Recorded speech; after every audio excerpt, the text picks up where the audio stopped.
Sac City. Welcome into another edition of Pigskins and Pancakes presented by the Sac City Podcast. I am your host, the one and only Vinny Milani, joined as always by my best friend in the whole entire world. He is Aaron, the Mukesiah Mukes. And below us, we have the vertical man himself, already frozen, AJ Johnson. Oh, we got two AJ Johnsons. What is happening here in this world? What is he doing? No idea. Me neither. We said hello, and I was like, yay, and then I couldn't hear anything. And then the webpage was like, nah, you can't be here. And then it kicked me out. But then it let me back in so easy. But then there was two of me, and now there's one of me. I don't know. The second one is here. Oh, it's just a dark screen. Yeah, that's not. I can't the face that it was frozen on was comical. So I wanted to pull it back up. But what do you mean, his normal face? That is not accurate. He has a beautiful face on days that don't end with a Y. All right. Welcome in, everybody, to another episode of Pigskin and Pancakes on this beautiful Sunday morning here. We've got fantasy talk coming your way.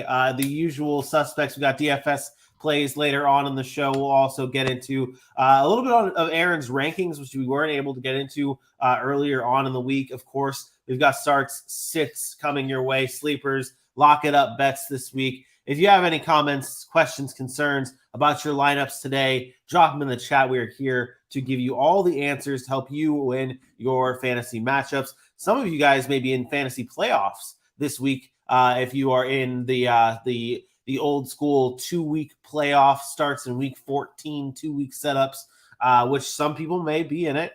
So big weeks for everybody coming up. We've got start sits decisions though to get into for you to help you win those matchups. We have not been here since Tuesday. We've not had a show since Monday night.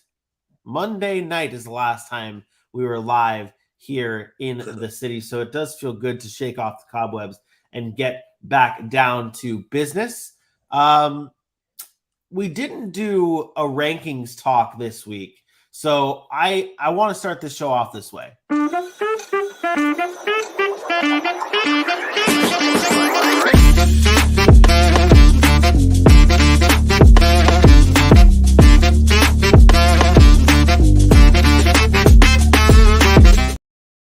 It is time to dive into the fantasy stock report. This is where we take a look at Aaron's rankings on the week and discuss them and where his thoughts are on why they are there, and get some opinions from Mr. AJ Johnson on who's too high, too low.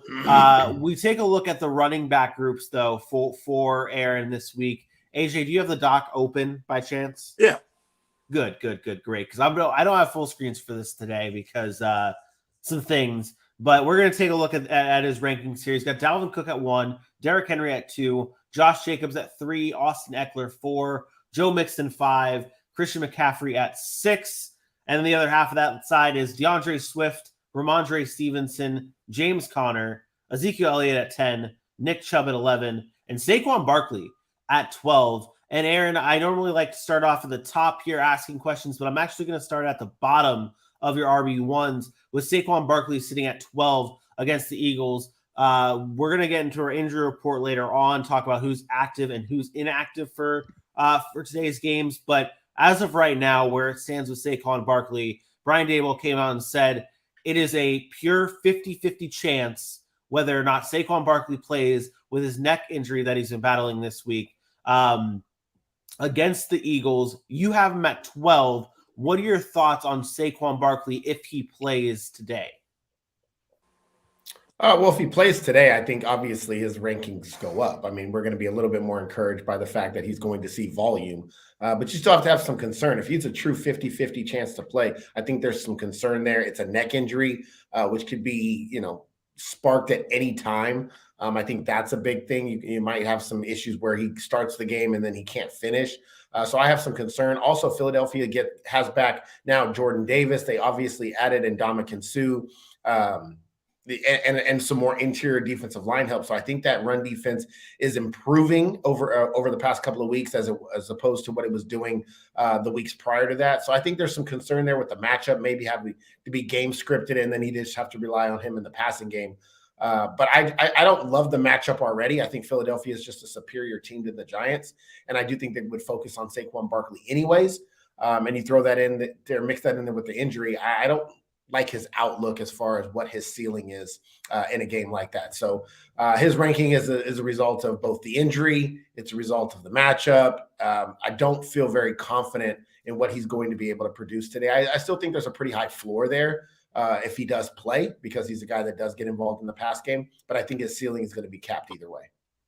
Yeah, I think it shows when you talk about Saquon Barkley and where we're used to seeing him on your rankings. You know, normally is a top 6 running back most of the times when it comes to your rankings. But it is a big sign when you see Saquon Barkley's name as the fringe RB1 type of running back this week. You talk about how he plays against the Eagles. Not an easy matchup by any means. And the injury, you throw that in there as well. And it's a neck injury, which could affect a running back of his style. It definitely, I could see him finishing outside the top 12 this week.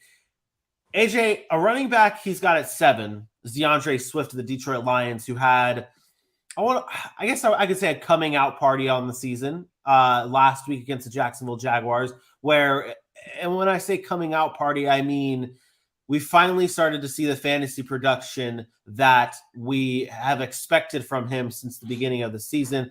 Obviously has battled injuries. Jamal Williams was hot for a little bit. Last week, though, was the first week we got to see DeAndre Swift in full Swift mode. Aaron's got him at 7 this week against the Minnesota Vikings. Should we expect more of the same this week against Minnesota for DeAndre Swift? Yeah, I think he should. I mean, and this is kind of what we talked about. We knew that the Lions were a little cautious with DeAndre Swift. He's their franchise back, so to speak. They let Jamal Williams be successful so far this season, but they want DeAndre Swift healthy because that's what he's his best when he's fully healthy, as anybody would be. But what he can do with the ball and how efficient he can be when he's healthy is what they wanted to see. And last week was the beginning of that. They held him off the way they needed to. They eased him back into action, and then they got him on the field when he's healthy. And he took the lion's share of the carries last week. He had 14 carries. He had 6 targets, 111 yards, and was able to score. Was one short of a second touchdown, but they gave it right back to him and let him prove his worth. I think going up against Minnesota, who I always say has been spotty at best, decent at best this season on defense, I think he has a very good chance to be as efficient as he has. I think he has a good chance to find the end zone. The Vikings have allowed the second most fantasy points to running backs in the month at 32.5 fantasy points per game. So I look for this backfield to have a day. And the Lions have just been finding ways to have shootouts with just about everybody they get in with. So their offense is going to be okay, and I think DeAndre Swift is going to be a good part of that. Yeah, I like DeAndre Swift as well this week. I think that 7 spot is good for him. I think that he does have the ability to finish as a top 5 running back this week against Minnesota, who's definitely allows a lot of good numbers to receiving type running backs. I think Swift is definitely a good play this week. I'll be talking about him a little bit later on in the show. Aaron, any other running backs stand out to you in your top 12 that you want to discuss before we move on? No, DeAndre Swift was one of my big ones. A lot of the question is probably going to be, is he going to get the volume? And I think we saw the volume uptick there. I agree with everything with AJ said. And Minnesota's been putrid against the running back position, both in the run game and the pass game over the past 3 weeks. So since week 11, they're the second worst in the NFL. The only other name I think probably would raise some questions to everybody is I think most people have Tony Pollard sitting over Ezekiel Elliott. I have it the opposite. I have Zeke over Tony Pollard, and most rankings I've saw has Tony Pollard at over Zeke. And let's talk about that. Let's talk about that game entirely right now. And I know I said we're doing the fantasy stock report and we're going into some rankings, but I actually want to talk about some matchups that are happening today that are not talking about the matchups themselves as in game preview type matchups, but talking about certain matchups, certain fantasy players in said matchups and what we're expecting in that, especially in this Dallas Cowboys game. The Cowboys have the Houston Texans, who have been good against nothing. They've been good against the pass. I guess that's where you would look at as their one strength on defense to the fantasy position. But the Cowboys, who just boat raced the Indianapolis Colts on Sunday Night Football last week, we've seen that team have no problem getting just about everybody involved in their offense.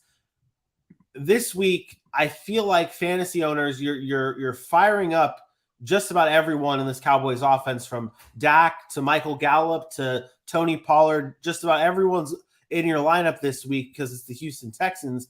But where's the confidence in these certain players like a Michael Gallup or Tony Pollard versus a Zeke? Like, Aaron, take me through your thought process when judging what this game could look like from a fantasy outlook, whether or not it's going to be pass heavy, or just take me through your thought process on the fantasy outlook for the Cowboys in this game. Well, I think the fantasy outlook for the Cowboys has to be good just in general, and I don't think it really has anything to do with the matchup. I think, sometimes we overblow what the matchup is because, oh no, it's the Houston Texans and they don't win. But in all honesty, the Houston Texans have been really good against the pass, and specifically wide receiver position in fantasy in general. They are the number one team, on a per game basis over the past 14 weeks in touchdowns allowed to the wide receiver position. Only 0.3 touchdowns allowed per game to that position over the course of the season. Fantasy points per game to the wide receiver position. They're third in the league, only allowing 27.8 to that position. That's third behind the Colts and the Broncos. But you look at what Dallas did to the Colts last week, which was number one. They dropped 54 on them, and Michael Gallup had a day, and CeeDee Lamb had a day. So I don't think this has anything to do with the Houston Texans. This is just the Dallas Cowboys offense that looks pretty much unstoppable right now. They've had 122 points in 3 weeks. So you're starting your Cowboys because they're the Dallas Cowboys right now. You're not starting them because they're playing the Texans or whomever. Pollard, Zeke, Gallup, Schultz, and CeeDee Lamb are in your lineup. And then obviously Dak Prescott. And you don't have to overthink it. Can Houston play some good defense? Sure, it might happen. But the way the Cowboys have been rolling, you can't take a chance on sitting them the week before your playoffs start, especially if you're fighting for a position to get in the playoffs. So for me, it's just more about the Dallas offense than it is the Houston defense. I don't think Houston's going to be able to slow them down, despite how good they've been actually this year. Even though they've been a team that's lost a lot of games, they've been better in fantasy against the wide receiver position than what meets the eye. Yeah. No, and I have my own personal, and I'll ask this later on, or maybe I'll ask it now. I have some decisions with Michael Gallup in certain lineups that I have, in playoff lineups that I have going, and I've been going back and forth on whether or not I want to start him in my flex position because of the way this game script is going to, how is this going to look with those guys? And that's kind of where I'm at with this, because you just don't know if it's going to be, you don't know how it's going to go. But like you said, I don't think you can not trust it. I think you just trust in what the Dallas Cowboys have been rolling with. And look at last week just as the perfect example. It didn't matter what type of defense they were playing, and if they're allowing anything, what they were allowing, the Cowboys got everyone involved, and there's a good chance they do that again this week. Ryan drops in the comments here, Lamar is out for me. Which quarterback should I play standard league? Trevor Lawrence against the Tennessee Titans, Mike White against the Buffalo Bills, Mac Jones against the Arizona Cardinals, Ryan Tannehill against the Jacksonville Jaguars, or Russell Wilson against the Kansas City Chiefs here. AJ, I'll let you get the first crack at this one. Well, first off, take Russell Wilson off of that list. Do not think about him ever again until next season. He's done. Don't put yourself through that pain. He's the player that can go off, and you're just like, well, he finally got one, and I'm happy he was on my bench because it's not worth the struggle if you're trying to get the playoffs. For me, I'm probably going to go with Ryan Tannehill.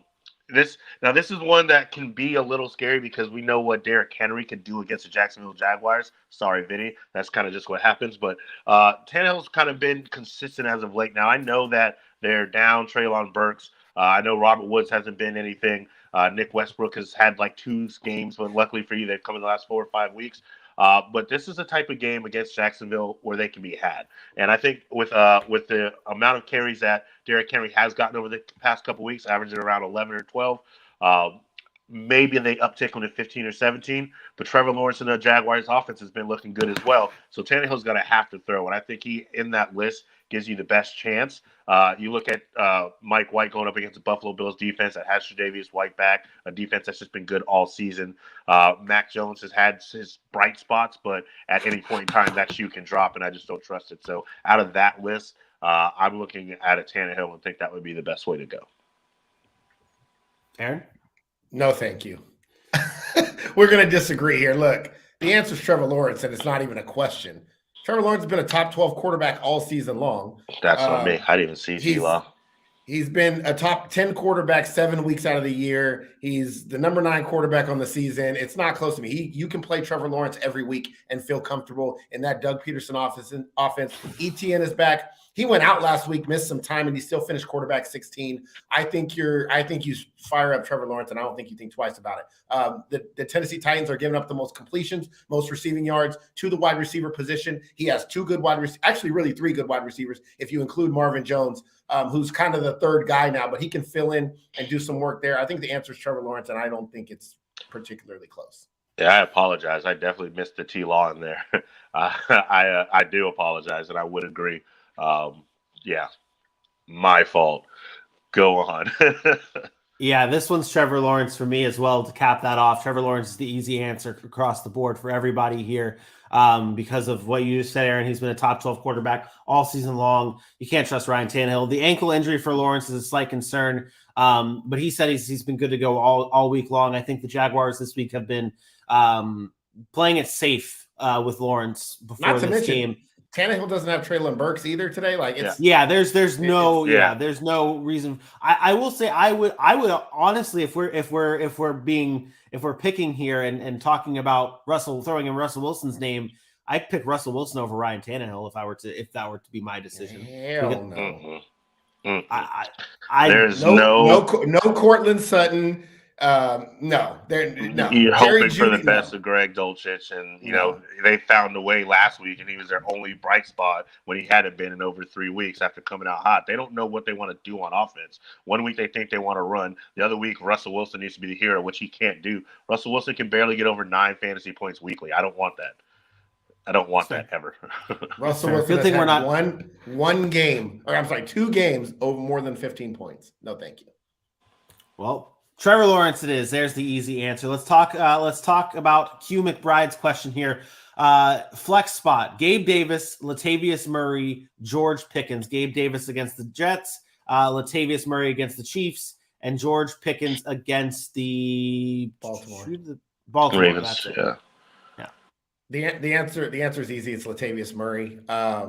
Again, you can't trust Gabe Davis, especially against the pass defense. He's too boom or bust. Now, if you need a high upside play, I would tell you Gabe Davis is the play. That's the upside play because he can go for 150 and 2 touchdowns, and we wouldn't think anything of it, but he's been too inconsistent. If you want the consistency, you have to go with Latavius Murray here. George Pickens is also actually does have a tough matchup, and he hasn't seen the target share over the past couple of weeks, but one thing you're going to get from Latavius Murray is the volume. You're going to get 17-plus carries. You're going to get the work out of the backfield. There's just nobody else there to carry the load, and Denver is a run-first team right now. They have to be because they don't have any weapons on the outside of a Jerry Jeudy, and Russell Wilson has played like trash. Latavius Murray's had double-digit scoring in 3 straight games. I think, again, this is another easy one. It's Latavius Murray, and I don't think twice about it. Any concern about you talk about how George Pickens and his targets have been down a little bit. Deontay Johnson is playing in this game, but he's been listed pretty much all week as questionable because of a hip injury. Do you think that kind of gives George Pickens a boost by chance? Maybe. It doesn't matter. Honestly, I'm not taking George Pickens over Latavius Murray. The volume is too good for Latavius Murray right now. I'm just not taking George Pickens over Latavius Murray. Could George Pickens have a cool day? Yeah, sure. But it's still not going to be, to me, what Latavius Murray is going to do. Kansas City's bottom 10 in fantasy points allowed to the running back position. I'm taking Latavius Murray. Oh, well, if you want Okay. from me, I was about to say, if you want from me, I mean, I agree. I don't think Pickens will be too far off. I do think he gets back on par today, but it's going to be a tough matchup. You're talking about it's tough because it's a divisional matchup, and yeah, Tyler Huntley's a backup, but we've seen him play pretty good in spots where they need him to. So, yeah, I mean, I think Murray's the answer in that situation. This is a gross one, but we are here to answer all questions for lineup decisions.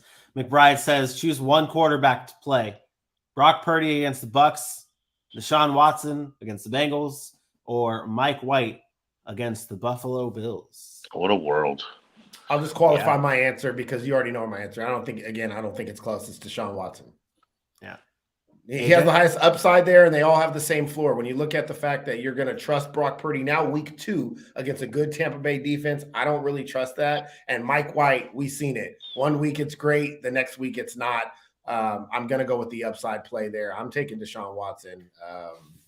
And again, I'm not thinking twice about it. I always go with the upside play, and a guy that I've seen do it consistently. I know it's been a long time, and I know it's against the Bengals, and they're tough. But all those, they're playing the Bills. Niners are playing the Tampa Bay Buccaneers. They all have good defenses. Give me the upside play there. I'll go to Deshaun Watson. AJ, is it easy for you as well? It's not easy. I get the Deshaun Watson one. What do you need? I mean, even last week when Mike White couldn't do it with his arms, he still ended up with 19 fantasy points. But he's up against a bust defense. They're all up against really good defenses is your problem. So I get the upside play. I'll get the upside play of Deshaun Watson. I'm not mad if you go Mike White.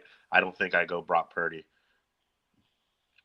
Yeah, I think Watson. You just go with the upside for that as well. Ryan throws in here standard league again. Christian Kirk, Brandon Ayuk, DK Metcalf, or Keenan Allen. Choose 2 wide receivers in a standard league here. Changes everything up with targets. Aaron, who are you going with?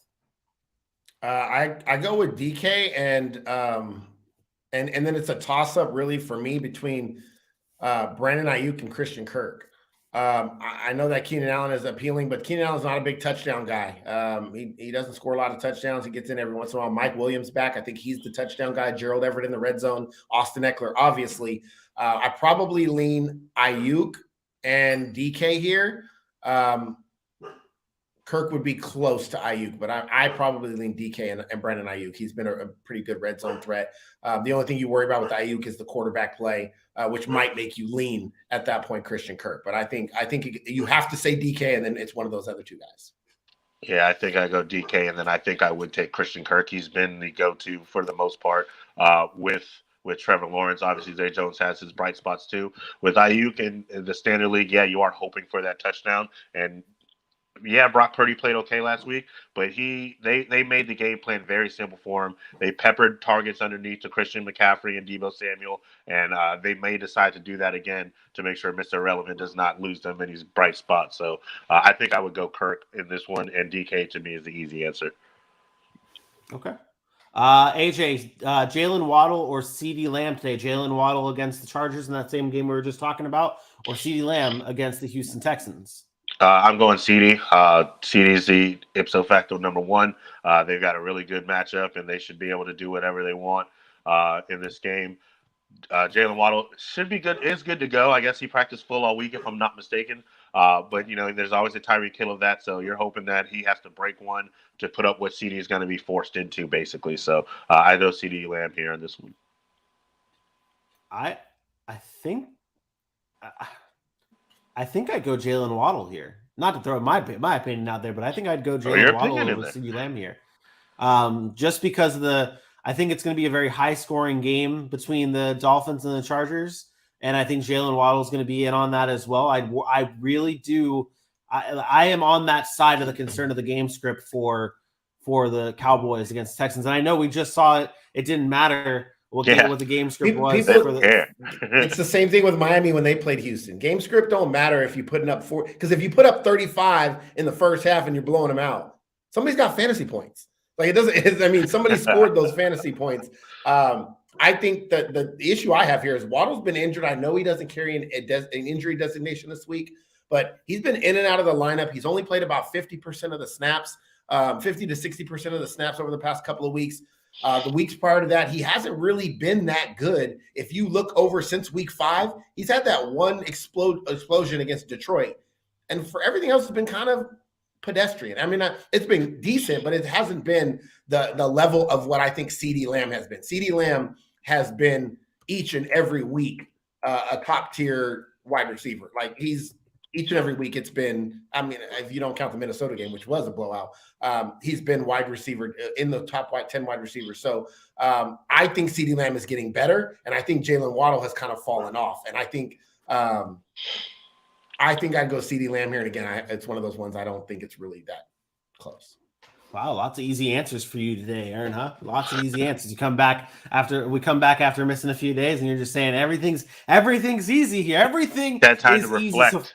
So, listen, the big time players show up in the playoffs. This is when, like the end of the season, this is when you start to see who is really real. And I'm not, again, Jalen Waddle's probably going to finish as a top 12 wide receiver. But when you're asking me between floor and upside, how they've been playing, I think CeeDee Lamb is just too hot right now. And if your decision is, do I play CeeDee Lamb or do I play Jalen Waddle? I mean, first of all, good for you. You have a great decision to make. I mean, you have 2 top 12 receivers. You just got to go with the guy that's been playing the way he has been, and that's been CeeDee. Yeah, I'd like to know, and clamped EZ. I'd like to know who else is in your lineup that you're choosing from, because this sounds like if you can't fit Jalen Waddle in your flex position, you must have a really good team. So drop that lineup in here. I want to see what that is. Again, we appreciate all the comments here that everyone's dropping for lineup decisions. Be sure to hit that subscribe button to the Sac City Podcast. We are live every morning at 9 a.m. Eastern Time, bringing you guys great fantasy content, recapping all the great action from Fantasy World, and giving you previews and rankings for the upcoming week. Basically, we are here to help you win your fantasy leagues and win your fantasy matchups on Sundays. So be sure to hit that subscribe button on our YouTube page at the Sac City Pod. Let's talk about HELLO. His comment here, he's asking, I can start 2 of these 4. Travis Homer, Devin Singletary, Deonta Foreman, and Latavius Murray. Which 2 are you choosing in a PPR league? Travis Homer, now I'll give some context here, could be and should be most likely the lead back today against the Carolina Panthers for the Seattle Seahawks, with Kenneth Walker trending towards being out. Devin Singletary against the Jets, Deonta Foreman in that same matchup against the Seahawks, one mentioned earlier, and Latavius Murray against the Kansas City Chiefs. Aaron, is this another, oh my God, it's so easy? Or is this, did we finally get one that is, it's easy? Okay. Oh. First of all, disrespect of saying Travis Homer's the lead back. That is not true. Travis Homer's not going to be the lead back. Travis Homer is not a running back he's a running back by committee no matter what. He's never a lead back. First of all, he can't carry between the tackles like that. Tony Jones is probably going to see more carries between the tackles. Travis Homer will probably still play third downs and out of the backfield in the passing game. I am not trusting anybody named Homer in fantasy football. I also don't trust Devin Singletary against the Jets, and we saw the work that James Cook has been seeing now. I think the easy answer is Deonta Foreman and Latavius Murray. Maybe Deonta Foreman has to split a little bit more this week. I believe Chuba Hubbard is back. But he's been good, and I think you have to trust that. And going against a Seattle team that hasn't been particularly good against the run, we saw what Josh Jacobs did. And then Latavius Murray, I think I've already mentioned it. Kansas City's bottom 10 against fantasy points against the running back position, and the volume is going to be there. I will tell you this. I will always choose volume over question marks. I think there's a huge question mark in Seattle because we really don't know. And I think there's a huge question mark in Buffalo going against that Jets defense, but also the workload we've seen from James Cook over the past 2 weeks has to concern you a little bit. Devin Singletary hasn't really been that good anyways, and now James Cook's getting more involved. I think that concerns me a lot. I think Deonta Foreman's been good. I think he gets the volume, touchdown opportunities, and then Latavius Murray the same. So for me, again, this is an easy one. I think it's Deonta Foreman and Latavius Murray. I think something that stands out to me to piggyback off of your Travis Homer talk is that I think one of the reasons why Pete Carroll has gone and rolled with Kenneth Walker, obviously he's been good, but it is because of that. He is able to carry the rock that many times and be productive with it. I think for Pete Carroll, if he's not seeing a running back that can truly lead this backfield, he will have a running back by committee and have no problem doing it. I think that was the case when it was Chris Carson and Rashad Penny. I don't think anyone was able to just like completely jump ahead. And then there was like, I don't want to say that was a big running back by committee, but like we saw multiple backs being used. But when we saw Kenneth Walker, it wasn't really a multiple back system. It was Ken Walker and then everybody else because he was able to be productive with all those carries.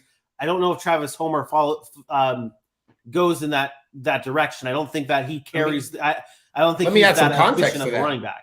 Let me add some context to that. Seattle's had injuries at the running back position for 3 years, as long as Travis Homer's really been a part of this offense. The most carries Travis Homer has ever seen in a game, and that's with Rashad Penny being hurt, Chris Carson being hurt. The most carries he's seen in a game is 6. It's not a thing. He's not going to carry the rock 15 to 20 times. He's been there 3 years, and he's never done it. And they've had running back injuries in the past where we thought he had to be the guy, and it turns out it ends up being DJ Dallas or some other player comes out of nowhere to take over those carries. I think Tony Jones is that guy. I think Tony Jones is going to be the guy that gets the first, second down work, the short yardage, and then Travis Homer plays on third downs, out of the backfield in the passing game, which could have some flex appeal, could have some fantasy value if he gets in the end zone or something. I'm not saying he can't have any value, but I'm not trusting that, not at all. Yeah, no, I'm with it. I get it. You guys knocked the conversation out of the park. Why would I add to it? I don't there's nothing needed. You guys got it. You nailed it down. Proud of you. Well done. The rest of Clamped Easy's team, he's got Jamar Chase and CeeDee Lamb as his wide receiver 1 and 2. His running backs, he's got Joe Mixon, Ramondre Stevenson, and in his flex, he's got Tony Pollard. Would you slide it? Is Waddle's on your bench? That's why Waddle's on the bench. Yeah, it makes sense. He has it right. You play Mixon and Ramondre and Pollard. Waddle has the lowest floor, I think, out of those 5 players today. So I think Clamp's got it right. Good. All right, we do appreciate the comments. Anybody else? Do you have any questions about your lineups that you need help with? Drop it in the chat. We're here to help you win your matchups today. Let's get back into the fantasy stock report and actually just put a bow on this, and not so much talk about your rankings here, Aaron, because we do have to move on. But I wanted again to talk about some of those matchups that I really wanted to talk about. I told you I wanted to talk about this during the week when looking at some of the wide receiver matchups that we're seeing. Stephon Diggs is matched up against Sauce Gardner. We know Stephon Diggs' productivity, but really, I just wanted to kind of. I guess this is a stupid question, knowing where you stand on Gabe Davis. AJ, maybe you feel a little bit different. What do you think about Gabe Davis today and Stephon Diggs against the New York Jets' tough secondary? Well, listen, it's one of those things with me where Sauce Gardner has been great this season. That secondary has been great this season for the most part. With Gabe Davis, in a fantasy aspect, you have to need a big day to put him in your lineup. Like, you have to hope that he's going to have one of those 32-point games because you need the boom potential of a Gabe Davis. Other than that, if you have a solid enough lineup where you're going to get the consistency of points that you need to win your matchup, you can't go that route. Stephon Diggs, surefire every single day. I expect Stephon Diggs to have a remark for Sauce Gardner like Devontae Adams had for Patrick Surtain. He's too young. Stephon Diggs is a bona fide stud in this league. His chemistry with Josh Allen has been week in and week out. All he has to do is not be happy he didn't get the ball in the first quarter, and within the first 5 seconds of the second quarter, he's going to be catching touchdowns for Josh Allen. So while I expect Sauce Gardner to have some plays, I expect him to play well.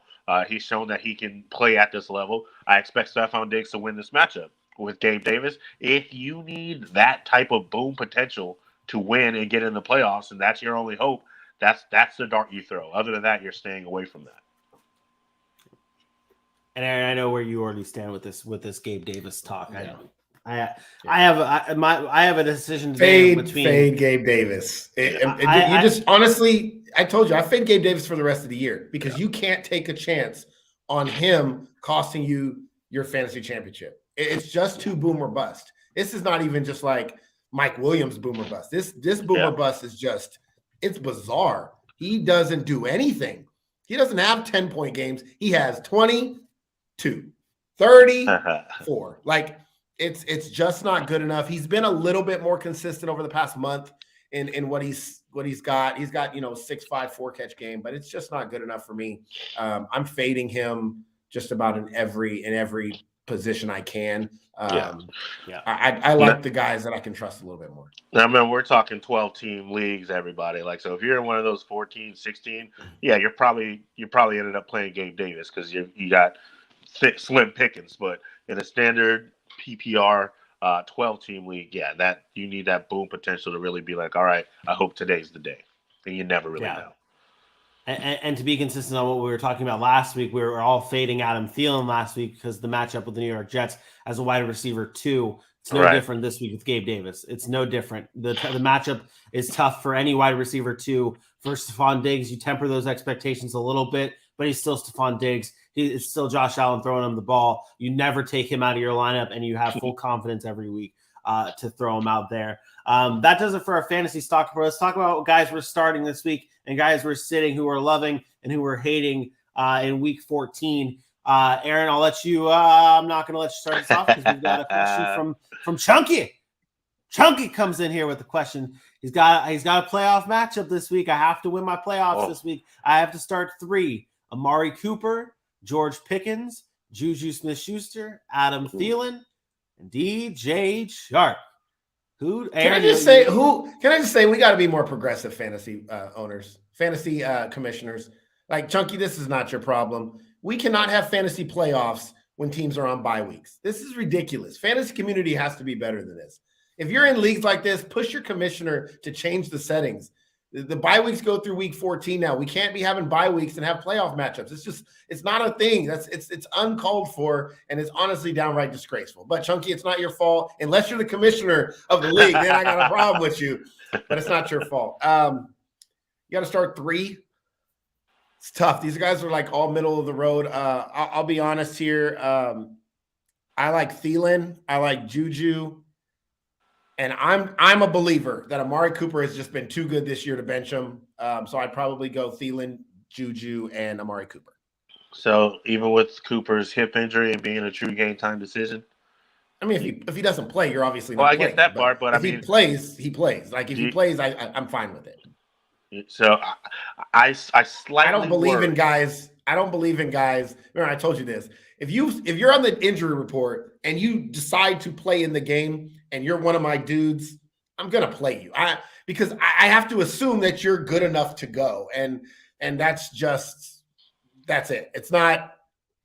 I don't know how to explain that. I'm not gonna bench you because you're hurt during the week and then you decide to play on Sunday. I can't do that, especially for a guy like DJ Chark or George Pickens, who I don't trust that.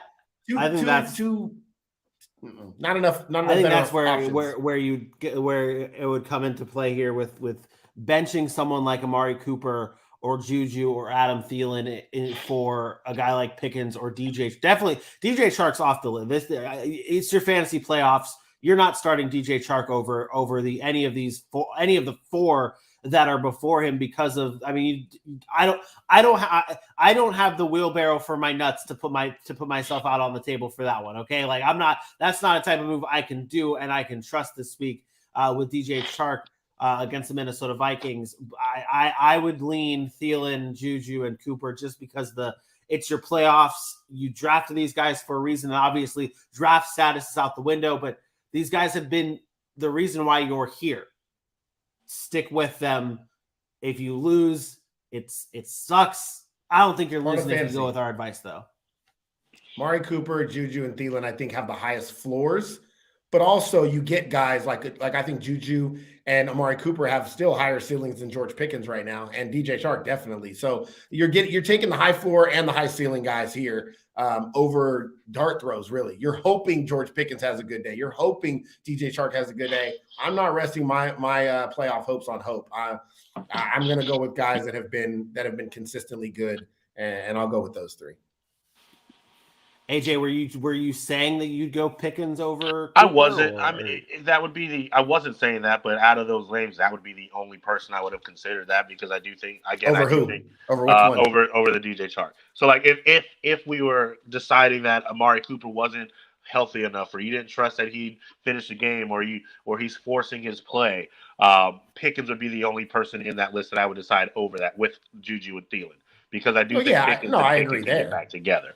Yeah, I agree there. I was I'm just curious. not concerned about Amari Cooper. So if like he plays. so I look at the Amari Cooper, and I know that you can't really, obviously you can't predict it, but I look at the idea of the Mike Williams who tried to play in the first target he's out, or I look at guys who come back a week earlier than they need to, and yeah, they're on the field, but they're not productive because they're not 100%. You know, like T. Higgins, who came back in week 6 or 7 or whatever, and had 0 points and was out by the first quarter. Again, you can't predict that. That's the thing is, I just think that's one of those situations where that's almost every player is going to have injury designations in week 14. So right. if we microscopically look at, this person's questionable, he's going to test it out before the game, and we make those conscious decisions to sit that player because we're worried about maybe the first play he turns into Mike Williams, you're going to end up making more bad decisions than good decisions. Like at some point, if he plays, you just got to say, that's who I'm rocking with. Whatever happens, happens. Because he could be 100% healthy, fall on his hip, and be out for the game. So it's the same. It's the same thing. I just think Amari Cooper has been way too good this year, and I know he had a bad week last week because first week with Deshaun Watson. But dude, he's been wide receiver 12, wide receiver 1 in PPR leagues all year long, and 10 in standard leagues. So I just think he's been too good to put on your bench in a situation where you have to win a playoff matchup. Yeah. I am on that board as well. So let's now go back to where we were heading before and talk about our starts of the week and our sits of the week. Aaron, at the quarterback position, who is your quarterback start this week? Yeah, this is taking a play out of AJ's book here. It's Jared Goff. It's Jared Goff. I don't love this, but I'm looking at some of the quarterbacks that we have on the list, some of the matchups. And I like Jared Goff this week. I think he can get into that top 12 quarterback, mainly because there's some quarterbacks that are not playing, and there's some quarterbacks that have some tougher matchups. But Jared Goff has been playing well at home. Minnesota, like I mentioned, defense has been, I don't know. I don't even know what it's the real Minnesota Vikings defense that I mentioned at the beginning of the season, said that I was worried about. They have not been very good as of late, and the Detroit Lions are rolling, man. The Detroit Lions have won, I believe, 4 or 5 or 5 of 6 now. And I just think Minnesota is bottom half or bottom 10 in fantasy points allowed to the quarterback position. Obviously, he has a connection with Amon-Ra St. Brown, but now you have DeAndre Swift back, who's really good out of the backfield. They've gotten healthy at the wide receiver position. Although Jameson Williams is on a snap count, he is there. DJ Shark is back and healthy. Who am I missing? There's one other. Khalif Raymond. Amon-Ra St. Brown? No, I said that already. Khalif Raymond? The other guy on the other side. Khalif Raymond's there. Like, there's just guys. They're just guys, but they've been able to produce, and Jared Goff has done a really good job of distributing the football. And the Lions have been just red hot. And the last time we saw this game in particular, he didn't have the best game. He went, 25 of 41. He just had 15 fantasy points. But what he's done over the past couple of weeks has impressed me. So I will ride with Jared Goff as a back-end quarterback 1. And I think he can slide into that top 12 this week. AJ? Yeah, and I'm going on the other side. I'm taking Kirk Cousins as a good start. I think, Detroit's defense, yes, they've been hyped up every now and then. They have their good moments. Could this be one? Sure. But I'll take what we've seen over the season, and that's them allowing the most fantasy points to quarterbacks at 23.2 on the season. Kirk Cousins plays pretty well against Detroit. Week 3, 18.3 fantasy points, 260 yards, multiple touchdowns. If you want to go back to last year when they were in Detroit, he threw for 340 and 2 touchdowns. So with this matchup, we talk about the offense coming back on the other side. This could be a spot where Kirk Cousins gets to have a lot of fun with Justin Jefferson and Adam Thielen and TJ Hawkinson and Dalvin Cook, and might find himself throwing another multiple touchdown game and put up some yards while he's at it as well. So good game for quarterbacks here. Give me Kirk Cousins. Give him Jared Goff. Hell, give me Jared Goff. Give him Kirk Cousins. You'll probably have a good day. I'm playing against Jared Goff in my fantasy playoffs this week. That's great. And everyone loves Jared Goff, and I love Jared Goff this week too. Like I think he's a great play. Like it's like seeing. I think Love is a stretch. Though. I don't love Jared Goff. I'm never going to say I love Jared Goff. When I say he can slide into the back end of the the quarterback one, that's what I mean. Like I'm not. Don't get. I always worry about these start sits because I will never pick players that are like auto starts. Like, oh, Saquon Barkley start. Well, yeah, of course you're starting Saquon Barkley if he plays, right? No, yeah. So I try to go guys that are outside your normal starting caliber players. So Jared Goff, when I say start, I like him this week. It's a stretch to get him into that quarterback one conversation. I think that's where we're at. That's not overly impressive to me, but it is. Well, hopefully, I hope he has a shitty day and you guys are both wrong. Welcome back, KJ here. He's got a question. Amari Cooper, DJ Chark, Matt Breida, if Saquon Barkley sits. Yeah. This is a little tougher to me. Because if Saquon Barkley sits, I like Matt Breida today. I do. I like his floor, at least, I should say. I don't think he's going to go crazy against Philly, but I do like his floor. Off jump, I still would say I'm leaning Amari Cooper, but Matt Breida is a very, very close second, and I wouldn't be mad if it's in your flex position and you need something, maybe even a bigger game, and you went Matt Breida. And that's taking the matchup into consideration just because the Bengals have been so good. But I still lean slightly to Amari Cooper. Yeah, I just don't know what to expect from Matt Breida. I get what you're saying, and that might play into his favor because neither does the Eagles at that point. But yeah, so I'm with you there. I think I go Amari Cooper. I think I go Amari Cooper. I won't speak on the Matt Breida because I don't have enough confidence or knowledge of what he's done in the last years to feel good about saying positive or mediocre things about him. So I'll lean Amari Cooper.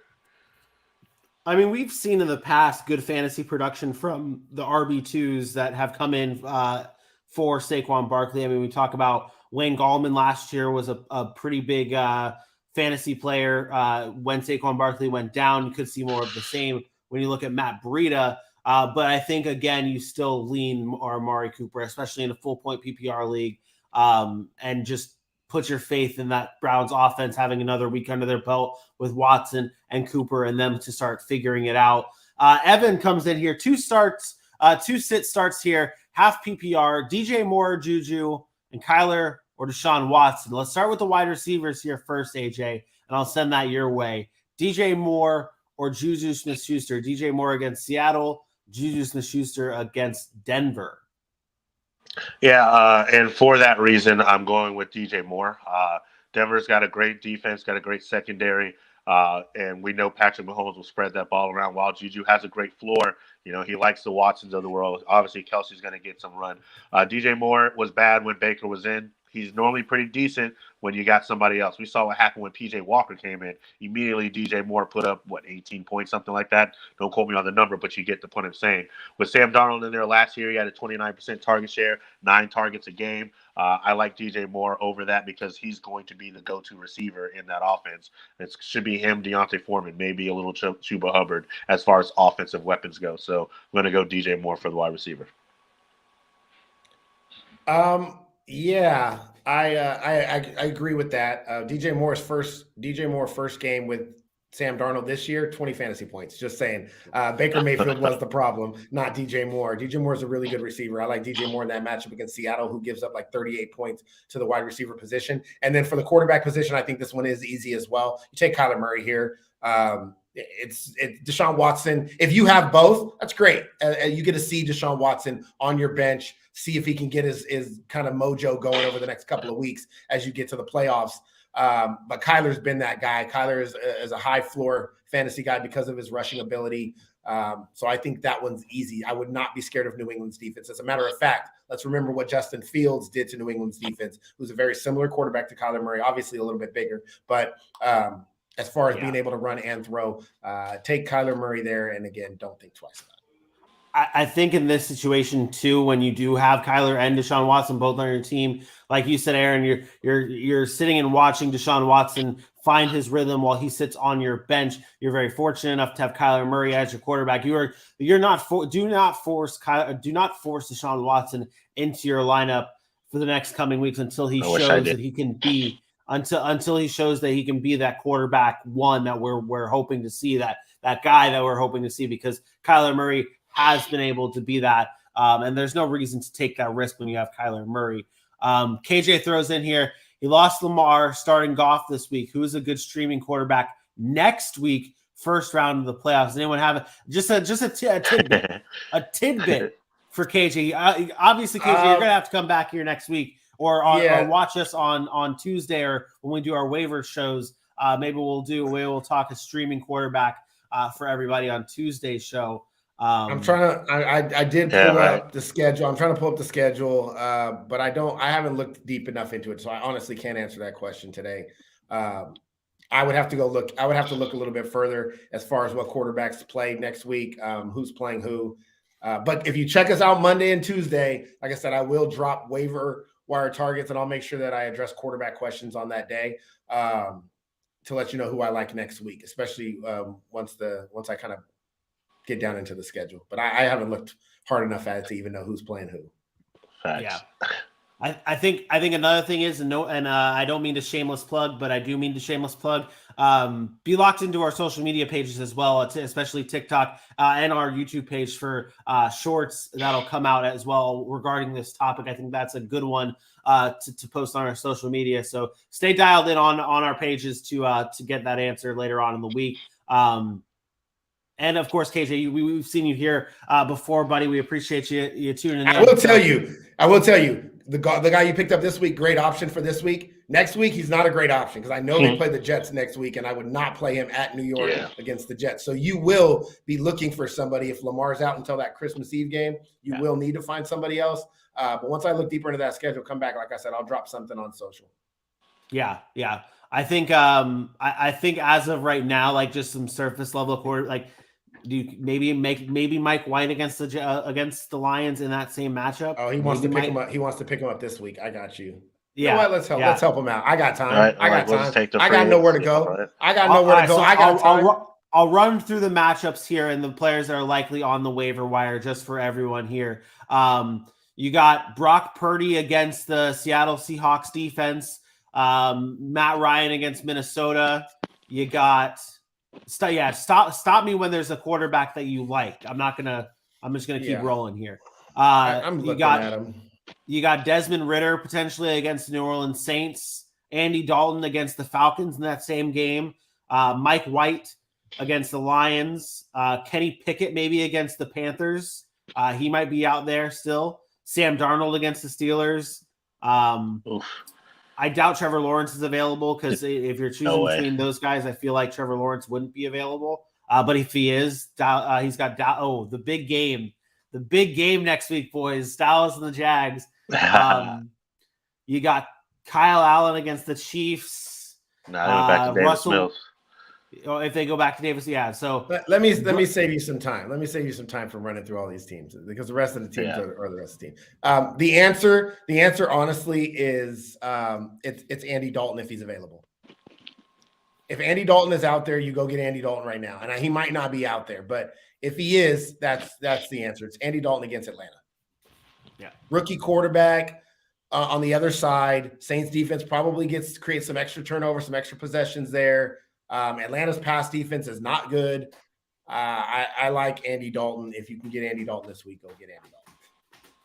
Yeah, I think you're looking at matchups as well, especially when you're really judging on the waiver wire. Aaron, you make fun of we've gone back and forth on this before. Like we're talking about matchups and trading for guys about matchups, and it's funny because we talk about that with like stars, but matchups really truly matter when you are looking at the waiver wires and who to add and who to stream. And with a quarterback for Andy Dalton, like you were just saying, going up against the Atlanta Falcons, 23rd against opposing fantasy quarterbacks. So, and it looks like right now, he's definitely he might be the number one quarterback there on that waiver wire, depending on how thin it is. KJ, drop your waiver wire in here as well. We can take a gander at that. We're here all morning. AJ, are you team Andy Dalton?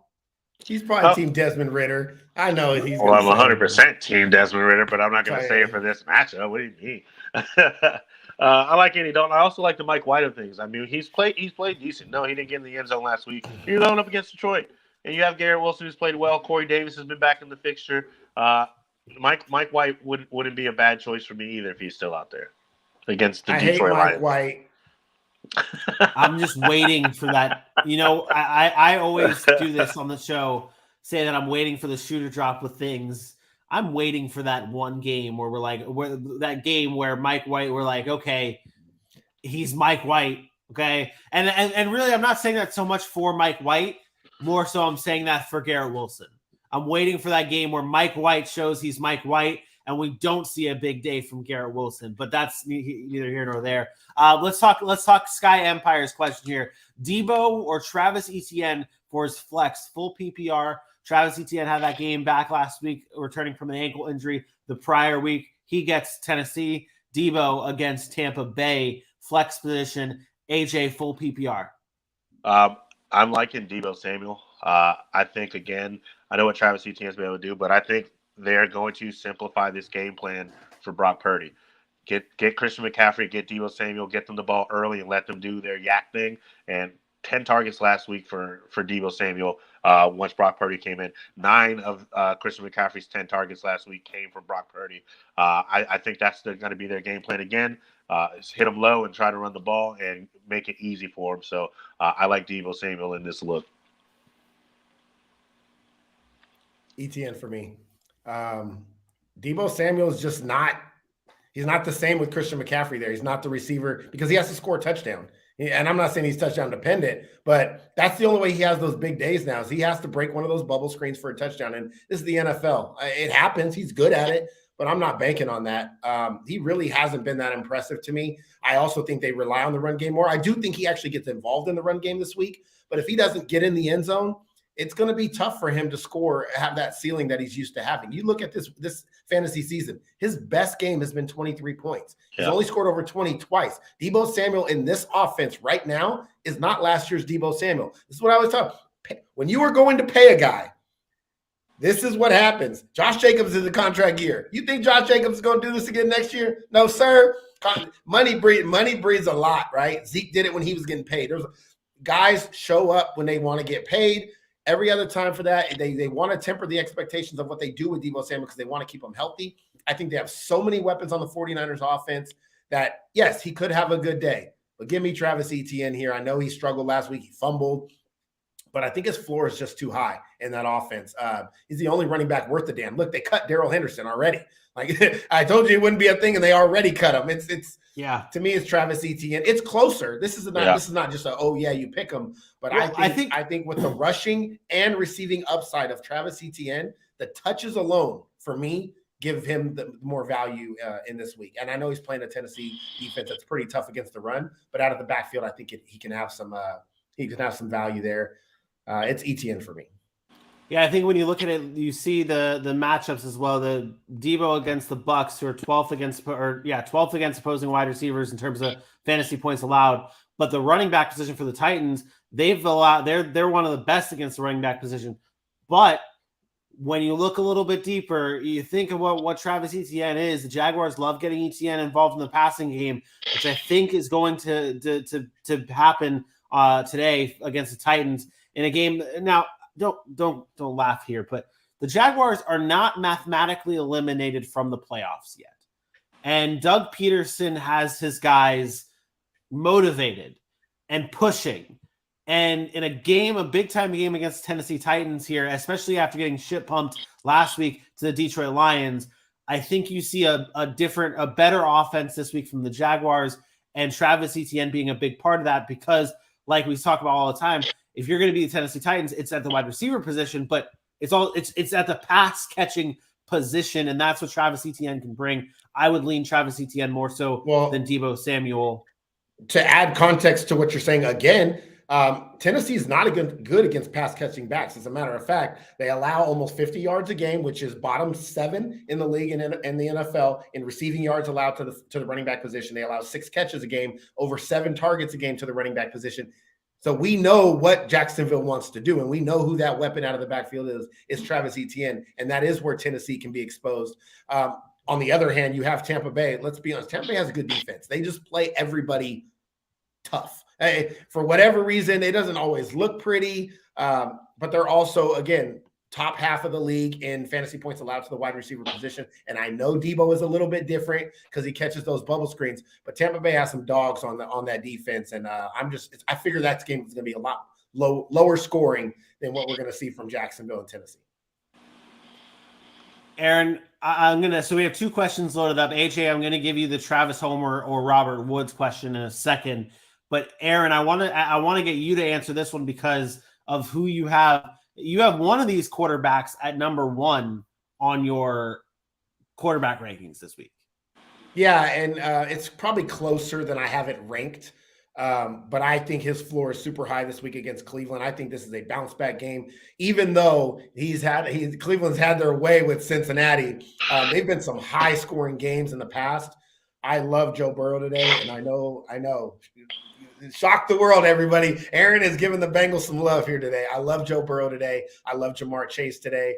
We'll get into some DFS stuff later that I know AJ had in there and took mine and all that stuff. Anyways, I love Joe Burrow. I actually love Tua today too, but Joe Burrow I would have over Tua. If you have that problem today, that's a great problem to have. But I like Joe Burrow today. AJ, on the other comment here, Travis Homer, Robert Woods. Who you going with? Not a good problem to have. The opposite. hey, pick me up. Pick me up. I'm going to waiver wire. I might get some catches. Gosh, I don't love it. I mean, you're talking about 2 dart throws, in my opinion. We talked about this a little bit earlier on the show. A lot of conversation about Travis Homer getting to work. But Aaron mentioned that in 3 years, despite all the injuries that Seattle's had in the running back position, Travis Homer's never carried the ball more than 6 times. That number spoke some words to me. So you're hoping Travis Homer gets involved in the pass game. You're hoping the running back by committee is real there. Now, on the other end with Robert Woods, he's going to be their number 1 receiver today. Nick Westbrook-Akina is going to be the other guy on the other side with Treylon Burks having a concussion. You look over the last 4 weeks, you're looking at 26 targets for Robert Woods, and he's had double digits once. This is not a great problem to have. If I'm throwing my dart, I'm going to throw it at Robert Woods just because he's a proven entity. Ryan Tannehill knows what he can do with Robert Woods, and Robert Woods can move at the end after he gets the ball in his hands. But again, I don't love either one of them. But hand to the fire. Give me Robert Woods and close your eyes and don't look. I agree. He's on the field. I know he's going to be on the field. He plays 90% of the snaps. He's involved in blocking, but I just think with no Treylon Burks, there's an opportunity there to get some targets. And I just don't trust Travis Homer. I honestly think Geno could throw the ball 50 times today. I do. Now, that might help Travis Homer if he's on the field, but I think it's going to be pushing the ball down the field to DK and Tyler Lockett a lot more than it is Travis Homer getting some work. I think the only way Travis Homer has value today is if he somehow trips over a shoestring and falls into the end zone. It's the only way. This man's about to go off for me. It seems like when we were talking all down on Rashad Penny, and he's just like, I'll show you. Yeah, but this guy's not even Rashad Penny. Rashad Penny had talent. Travis Homer is just a guy. Wow. Everything we are saying is correct. It's like when I actually bet. It's going to be the opposite because man, don't be putting those bad juju vibes on our fantasy owners, man. Look at Trippy. Listen, I know it's a tough week. Go with Robert Woods and trust it.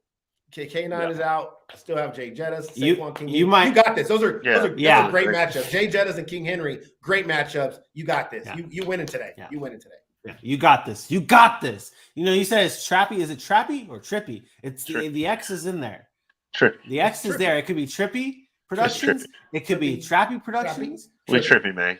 We Trippy. Trappy. We Tripey. It could be a Y. It could be a Tripey. Be ashamed of yourself. I'm sorry. Okay, I'll continue on. All right. Let's get back to the conversation about sit quarterbacks. Who do we not like this week, Aaron? Yeah, I think one of us had him last week. I'm going Tom Brady again. I get it. The one thing that I'm scared about in this game is he's going back to the Bay Area. It's the 49ers. Jay Sarah. Matter of fact, shout out to my boy Giovanni Toccagino. Sarah High School. They ESPN Tampa came and did an interview with him because he was Tom Brady's tight end in high school. That's my boy.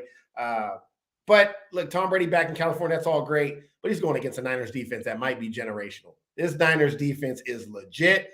The Tampa Bay Buccaneers have no offensive line, and they're going to be after Tom Brady's ass. Nick Bosa's playing. They got Fred Warner on there. You worry about the back end a little bit at times still, but that pressure is real. That front seven is real. This 49ers defense is real. I think it's a tough day for Tom Brady and the Tampa Bay offense, as it's been pretty much all season. It's really not just about the matchup here. When you talk about what Tom Brady's been able to do this year, I think he's only had a couple of games where he's been really a top-flight quarterback. So, yes, I would say, can he still get into the quarterback one conversation? Perhaps. I have him as a high-end quarterback too. It's going to be a tough day for Tom Brady. So I'm trying to go away from him if I have something else. This is a lot of faith here.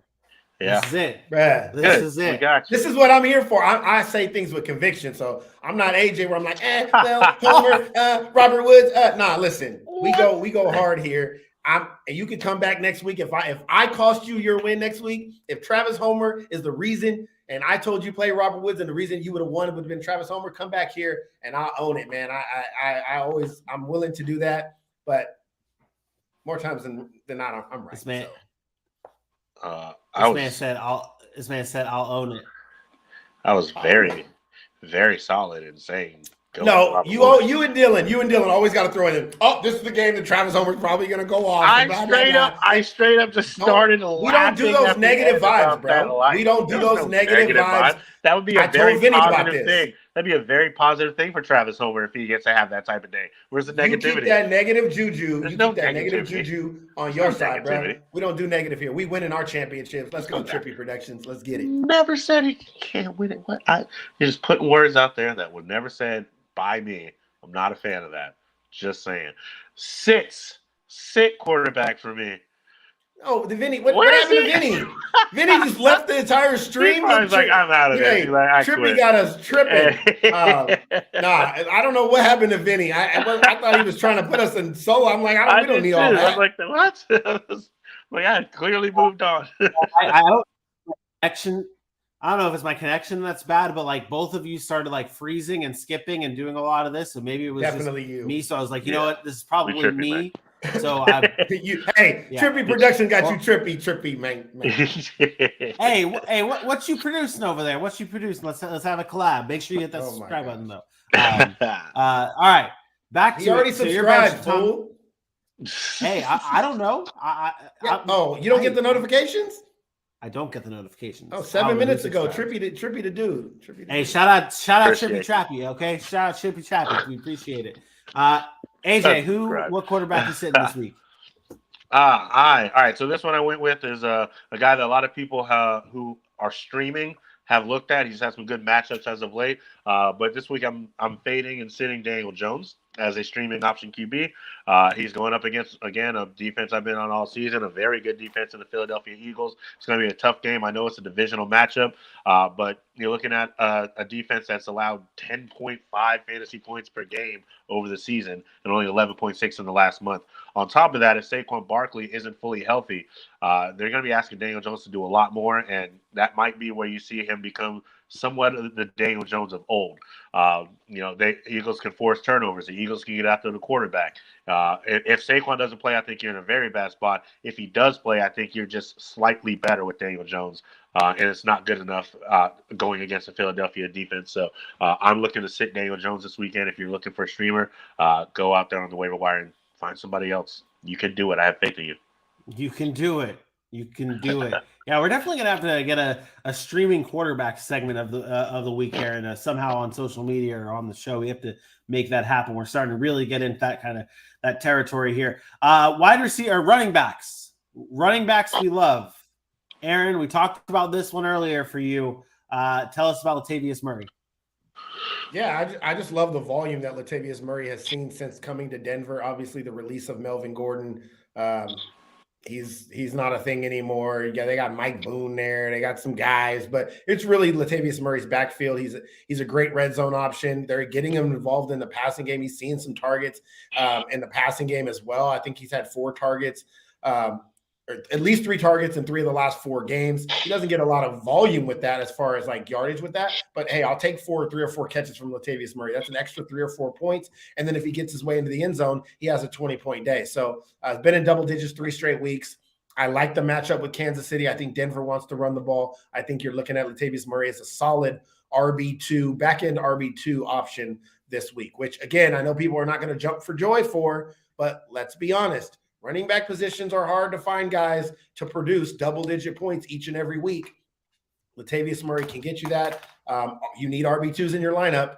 There's an RB2 for you. I think that's a solid play. All right. A running back we also talked about a little bit earlier was D'Onta Foreman, AJ, your start of the week. Yeah, I think this is a good matchup here for D'Onta Foreman. 113 yards in 4 of his 6 starts.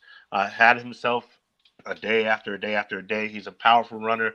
He means it when he totes that rock. And you look at a matchup against the Seattle Seahawks, who have not been good against the run. I mean, you let Josh Jacobs have 300 yards on you. Granted, D'Onta Foreman is not Josh Jacobs. Fine. Cam Akers had his comeback party on you. Put up 17 or 19 fantasy points against the Seattle Seahawks. I look at D'Onta Foreman this week, and I think that they're going to have a back-and-forth kind of matchup, which is going to allow him to stay in the game. Look for D'Onta Foreman to have himself a good game. I think he's a good starting running back today. I don't know if I like D'Onta Foreman, just in general. Maybe I'm crazy here, but just something about D'Onta Foreman scares me. Just like his back and forth over the past few weeks has just been 11 points last week, 2 points the week before, then 19, and then 4.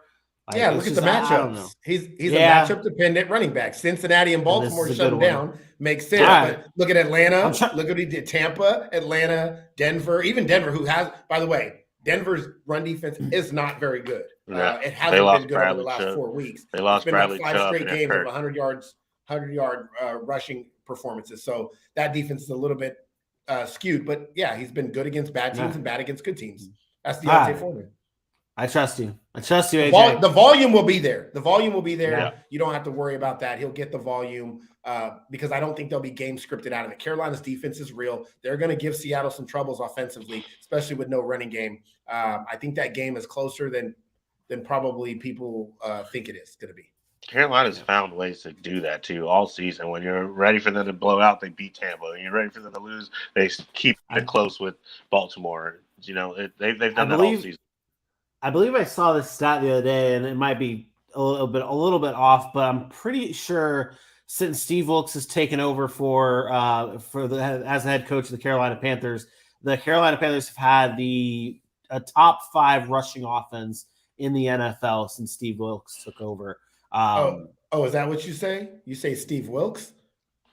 How about since the trade of Christian McCaffrey? Since the trade of Christian McCaffrey, D'Onta Foreman looks like Christian McCaffrey. I don't get it. Yeah, I don't. This is what I complained about at the beginning of the season. I was so mad they weren't running the damn football. Yeah. And D'Onta Foreman comes in, and D'Onta Foreman has 4 100-yard rush games in the 6 games since he became the starter.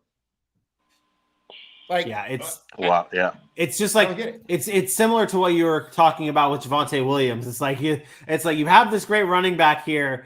Use him, run him to the ground. Just give him the ball 100 times. Trying to be too cute. It's annoying. Yeah. I get so I'm over it. Let's talk about a not so cute team in the Houston Texans, Aaron. Let's talk about your sit running back. Bainbridge sit down. Yeah. Yeah, it's Dameon Pierce.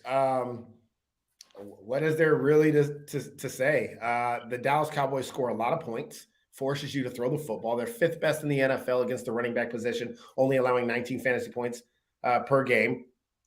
Dameon Pierce is pretty touchdown dependent, and Dallas doesn't give up a lot of touchdowns. That's the analysis. I don't know how else to put it. Top 5 in touchdowns allowed to the running back position. Dameon Pierce is going to be on the field, but he's not great in the receiving game, and Dallas is going to put up points. It's just not. He's going to be game scripted out of this game, unfortunately. And even if he's not, even when Dallas plays tight games, they don't give up points to the running back position, despite how bad they are allowing yards to the running back position. It's really, really weird. People talk about the rush defense, but they're really good against fantasy running backs. I'm benching him today for some guys. Like you do this a lot, right? Yeah, that's where I wanted to go. I'll just tell you from my team. I am starting in my flex spots because we have a deep, deep league. I'm starting Terrace Marshall. I'm starting Kendall Hinton over Dameon Pierce. That tells you where I feel like Dameon Pierce is at today.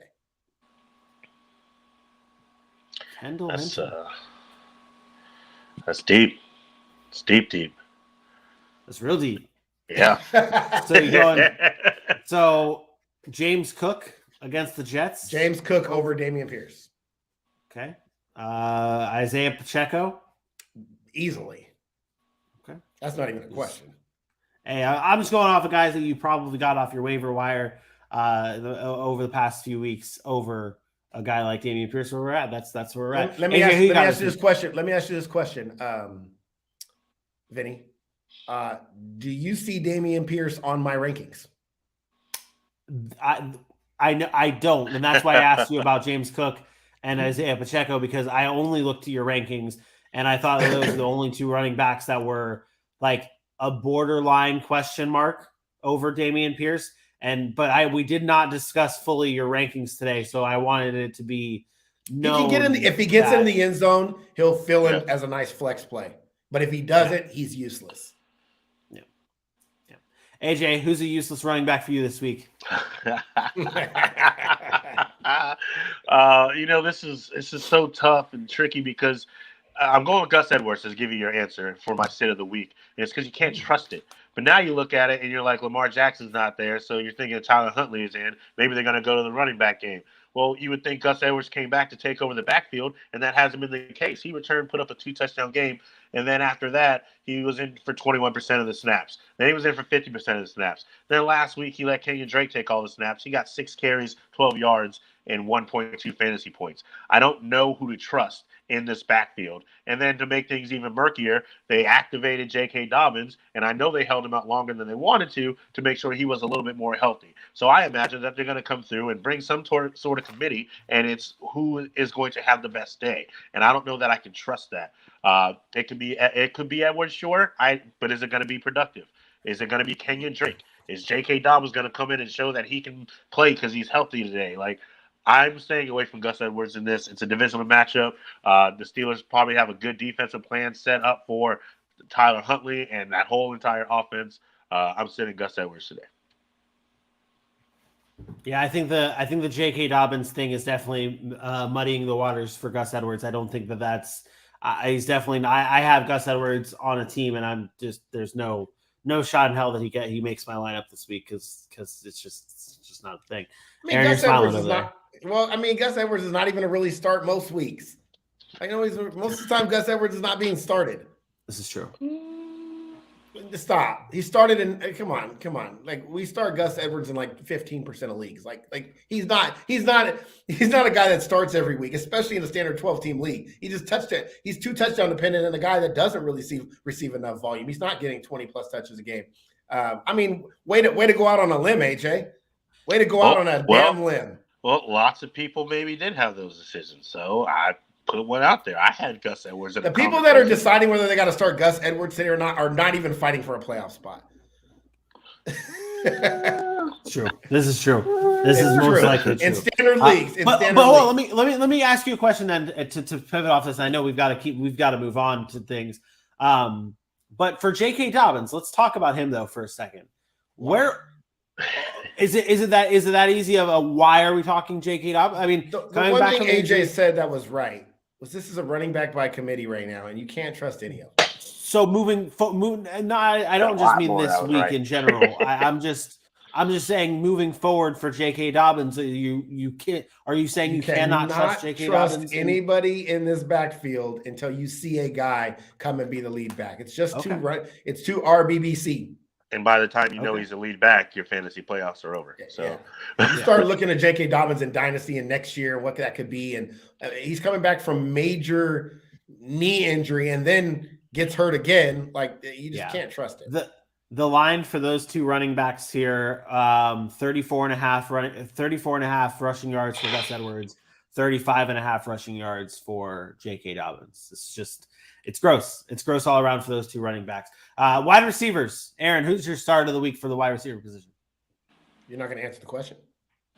Oh, shit. Sitting up there. Yeah, my bad. I'm What a big perm? I mean, worm. You don't get that reference, Vinny? Get that reference. Classic, man. Bruh, we try to keep this show. Bro. We try to keep this show cultured. Educate me, man. Educate me. I'm sorry. The one dude's never seen the movie Friday, right? I've seen the movie Friday, but I can't quote it like that. I can't. The ice cream driver. His name's Big Worm. It's not in my Rolodex. And he's got the curlers. He's like, "What up, Big Perm?" I mean, Worm. Big Worm. Anyways, Mike Williams, DJ Moore, Latavius Murray. I'm a DJ Moore guy here. You want to talk about trust? I do not trust Mike Williams. That man could run out of the tunnel, trip and fall, and be out for the year. I don't trust Mike Williams. Latavius Murray and DJ Moore are close for me this week, but I think the upside of DJ Moore is higher. Give me DJ Moore against Seattle. Seattle's pass defense has not been good, despite Tariq Woolen getting a lot of interceptions and stuff. They haven't been good. Yeah, I agree. This is another DJ Moore spot. Mike Williams is a wait and see if he's on your roster. Yeah, Mike Williams ain't sniffing it, and DJ Moore is my choice as well. I think Sam Darnold and him. I think that's a good connection that we saw last week, and I think you can trust DJ Moore a little bit more. But let's talk about the wide receiver position. Aaron, who is your start wide receiver this week? Yeah, my start wide receiver is Zay Jones. Again, we talked about the Tennessee Titans defense, and I could have went Christian Kirk, but he's been a start every week. Top 15 receiver this year. Like, he's been good. Zay Jones is the guy that Tennessee is going to stop the run. I'm pretty confident in that. Their front four, really that front seven is really good up front, but they allow a ton of completions, and they allow a ton of yardage to the wide receiver position. And I think this is where you can take advantage of it. 41 points a game to the wide receiver positions up to week 14 now. The target share is crazy. Everybody's throwing the ball on Tennessee. More than 21 targets to the wide receiver position, second worst in the NFL. Over 192 yards a game to the wide receiver position, second worst in the NFL, only behind the Minnesota Vikings, who haven't been very good. And they're allowing a league high 1.5 touchdowns per game to the wide receiver position. Give me Zay Jones. I think it's a great start. Sign me up. I'm all over Zay. All over Zay Jones this week. I like it. One thing that I'm not going to get into it. AJ, who's your wide receiver start this week? I was so excited. I wanted to know where you were going with that. No, I don't. We don't have time for me to talk about Zay Jones. I don't. Oh my God, you keep talking about we don't have time. I got all the time in the world. I don't have all the time in the world. I need to get some sleep before I go to work, so I don't have all the time in the world. All right. Well, then I'll be quick. We talked about it a couple times here. I did go with my start of the week for wide receiver as Deebo Samuel. I did like what I saw last week from Brock Purdy to Deebo and to Christian McCaffrey. I think these are going to be his guys. Aaron talked a little bit about him possibly getting involved in the run game. I think that's another route to some fantasy points for Deebo. 10 targets last week from Brock Purdy. The 49ers are going to simplify the game plan. They can get the ball out quick and let his playmakers make plays. You got 6 teams on bye. Deebo Samuel is a guy you may have had questions about because of his up and down and sporadic nature over the season. I think you're in a good spot this week. Tampa Bay is good at stopping deep balls, but if Deebo Samuel can get the ball underneath and then take off, I think you have a good situation there. So I went with Deebo to start this week, and I think you'll be okay with it. All right, let's talk sits. Who we sitting this week? Wait, did I read that right? Aaron? Are you doing this? You're doing this? This is it? Go ahead. Go ahead. This is it? You're sit wide receiver this week. Garrett Wilson. What's your problem? What's your problem?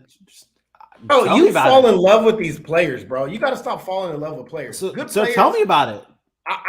You're like, oh, yeah, is this it? Well, yeah, this is it. Just 3 weeks ago, Garrett Wilson had 2 catches for 3 yards. Like, is that possible he has a bad game? Sure. He's wide receiver 19 on the season. It's not like he's wide receiver 1. Is this guy matchup proof? No, he's not matchup proof. Yes, against Buffalo last time he had a decent day. He had 8 catches for 92 yards, 17 fantasy points. Immaculate. I ain't buying it. This Buffalo team is real. This Buffalo defense is real. Mike White is starting. I'm sorry. I don't believe in Mike White. I believe in Garrett Wilson. But when I'm sitting Garrett Wilson, I'm thinking about those other options at the wide receiver 2 position that I feel more confident in. Now, does he have a chance? Yes. Would I rank him in the top 24? Probably. But I don't think that. I think his floor is a lot lower today than some of these other players. And I think that's the big thing. I would start Mike Williams over him tonight. That's how confident I am. Wow. Interesting. Okay. All right. He's playing the Buffalo Bills, guys. Like we act like this Jets team is a juggernaut and on offense. Like you're coming at me like Garrett Wilson is some like he's Stephon Diggs or something. No, I do. Obviously, last week was they played Mac Jones, and not many wide receivers were able to be relevant on the New England Patriots. But just the week prior against the Buffalo Bills on Thanksgiving, the Detroit Lions and Amon-Ra St. Brown was able to go for $122 and a tutty against the same Buffalo Bills defense. So that's what. Yeah, but Garrett Wilson doesn't play the same role as Amon-Ra St. Brown. Amon-Ra St. Brown gets bubble screens. They put him in the reverse game. He runs a completely different route tree than Garrett Wilson. You're also asking Mike White to be Jared Goff, and I'm sorry, Jared Goff is better than Mike White. I don't buy Mike White, which is part of the reason why I'm not buying Garrett Wilson. I think Garrett Wilson's good enough. But at the end of today, you look up and Garrett Wilson has 6 catches for 70 yards. That's probably a wide receiver 3 flex today. So that's my problem with him is I don't think the upside against this defense is going to be there because I don't think the Jets score very much. And I think this Jets-Bills game looks a lot different than the last Jets-Bills game. I don't think the Jets have the same success this time around that they did when they played in New York. Then this is in Buffalo, different kind of environment. Weather's supposed to be a factor. I think this is a different game. We can't look back to that Buffalo game before. I just think we have to temper those expectations. I think he's more of a flex play today, which in my start sits, if you're not in my wide receiver 2, I'm not going to say to start you. Okay. All right. AJ, before you go, let's answer this question here. Super flex spot. Should I play Mike White against Buffalo, who we were just talking about, or Sam Darnold against Seattle? This is super flex here. Now, this is understandable that he has this decision. So this is the best comment we've gotten in terms of quarterback starts. You heard. I'm hoping and thinking. You just heard everything Aaron had to say about Mike White, what he expects to come from Buffalo. It's gross either way, but I'm going to say to start Sam Darnold against Seattle. I think they're going to have, we do think that game is going to be closer. We do think that Sam Darnold is going to throw the ball. And when DJ Moore and Sam Darnold play together, it looks pretty decent. This is a game that can get away from the Jets, with the Buffalo Bills needing to make a push and make a move and show some, I guess, quote-unquote dominance in that division if they really want to be the Buffalo Bills team we thought they were coming into the season. So this might be one of those games where it's no mercy allowed. If they take off, they may do it quick, hard, and heavy. So whereas Carolina and Seattle, I think they're going to be a little bit more back and forth with there having to be a quarterback deal. So give me Sam Darnold against Seattle.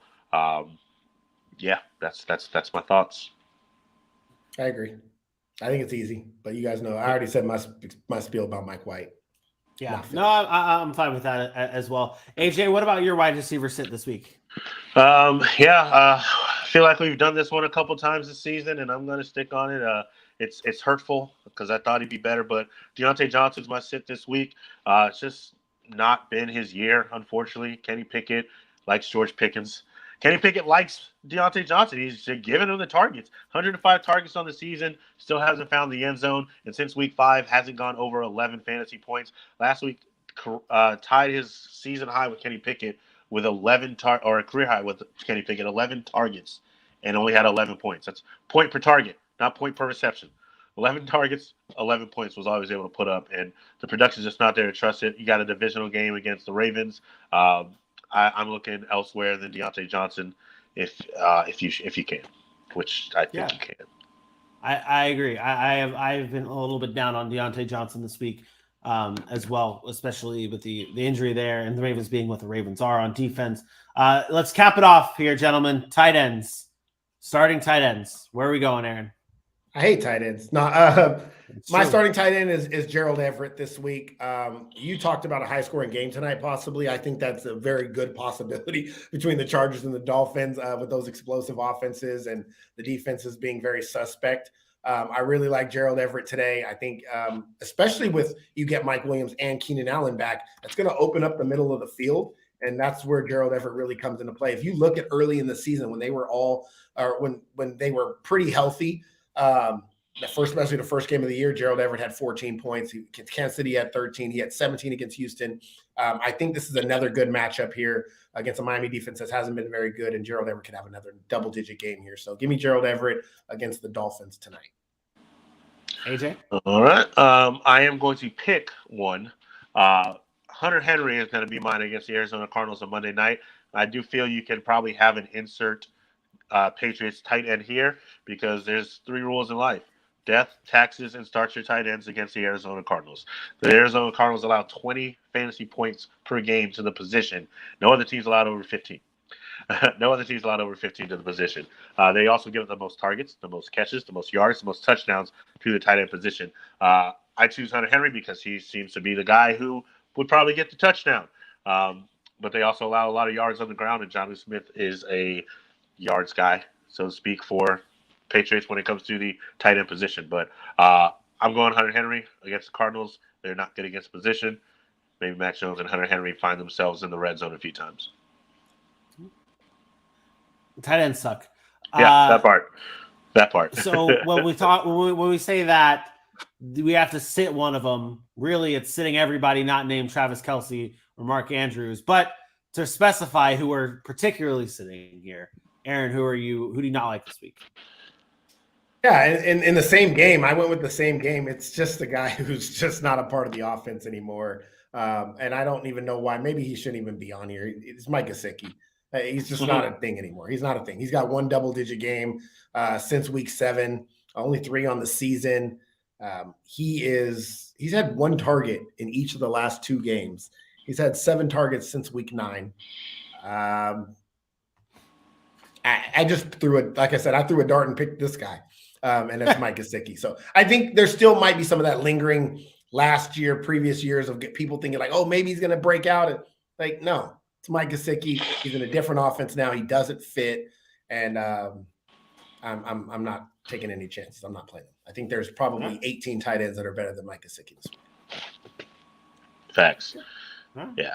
Gesicki's nothing to look your head on. Also, this week, this one is tougher because some people probably won't start him. And honestly, when it comes to tight ends, you might just have to be him. So I'll say temper your expectations, but if you can find a way, I'm sitting Cade Otton this week. I had a great game or a decent game last week, did what he needed to do, got in the end zone. This week he's up against the 49ers defense, who are great against position, only allowing about 8 points per game. I think the Tampa Bay offense is going to find some tough sledding almost everywhere they look, which means they're going to hang their hat on their playmakers. You're going to see a lot of Chris Godwin. They're going to hope Mike Evans can get back to Mike Evans form this week. I think Cade Otton, maybe he falls in the end zone and that's where he gets his points, just because they're in the red zone and he can find himself open. But I wouldn't bank on that this week. You can talk about Cameron Brate coming back and confusing things, but Cameron Brate hasn't really been a thing all season either, anyways. I don't trust the Cade Otton against a great defense in San Francisco. And again, we're talking tight ends, and I've already said too much. They suck. If it's not Travis Kelce, it's not Mark Andrews. You don't have to really worry about anything else. That does it for our starts and our sits. Let's now turn our attention to some individual segments here, gentlemen. And let's start off with the gondola, AJ.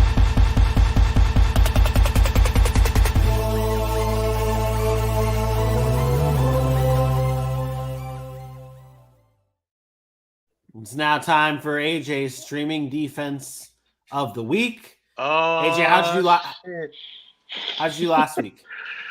All right. Last week, I did not pick the Cleveland Browns. That would have been great. But I did give you above the threshold. The Seattle Seahawks put up their They're 8 points. Didn't hurt you too bad in the way defenses go. Definitely thought it could have been better, but above the threshold, and the way the defenses go, that's where we're at. Sadly, when you're talking streaming defenses, you're looking for those low-owned guys, those low-owned defensive teams, and they're low-owned for a reason. This week, we are going to go with the Pittsburgh Steelers. We talked about this game a few different times this week, or today, I'm sorry. It's a divisional matchup. We know those can be tough. The Baltimore Ravens are starting Tyler Huntley, who, again, has had his moments, but also has had his moments. And Mike Tomlin, I expect to have himself a very good defensive plan with T.J. Watt and Minka Fitzpatrick, Levi Wallace against Tyler Huntley. I expect him to get in the backfield. I expect him to force some turnovers. I expect him to make it a tough day on the Baltimore Ravens. Streamer defense is 41% rostered in sleeper leagues, 49% rostered at ESPN. So they are likely out there for some of you. They'll get the Steelers in a good divisional matchup, and hopefully they definitely will be above the threshold. There you go. I'm glad you only picked one this week as well. You did not go. It's been like 4 weeks. I've only picked one. It's good. It's good. It's good. I'm happy. I always only pick one, by the way. Let's answer this question here. James Cook or Zonovan Knight today. Same game. Two running backs. Same game. Where are we at with this, Aaron? I'm playing James Cook. I don't trust anybody named Bam Bam Bigelow. Listen, how far we've come. I don't care that Zonovan Knight has now become the number one running back in New York. That's great. Good for him. Great job. You like James Cook this week? I just don't trust Zonovan Knight. I'm going to go James Cook. Yeah, I think James Cook gets involved in the pass game.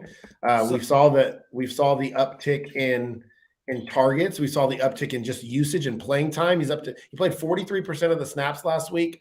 I think that continues this week. I think it continues to rise as the season goes on. I think where his real damage comes is in the passing game, and I'll take that. I think he can total somewhere around 80 yards, get you 4 or 5 catches, and that'll be enough to outdo Zonovan Knight tonight. Because I do think Buffalo. By the way, I do think Buffalo puts a hurting on the Jets today. So I have this question then, and I'm going to ask it now that both of the guys that I wanted to ask about has been brought up. And if you guys have start-sit questions, obviously you can throw them in as well because you guys are a part of the show. But I'm going to do this because I want to. I have the decision between James Cook and Michael Gallup today for that flex spot. And that's been my biggest decision because Michael Gallup against Houston, I told you how I feel about maybe the matchup it's juicy, but it's not juicy. At the same time, it could be one of those games where like the game script doesn't have Michael Gallup involved. So, and I just picked James Cook off the waiver wire. Playoff matchup, James Cook, Michael Gallup, PPR. I'm going to tell you right now, I'll be honest with you. The ceiling is higher for Michael Gallup. So that's where I would start. I would start Michael Gallup because I also don't think it's going to matter. I don't think you're going to win or lose your matchup based on Michael Gallup and James Cook. Okay. I think they're close, probably in the day closer. I think they both can touch double digits. But I don't think it matters. But I think you take the ceiling there. And I think the ceiling today is Michael Gallup. He could have a day like he had last week where he, goes for 2 touchdowns, 5 catches, 70 yards, something like that. But I would lean that way.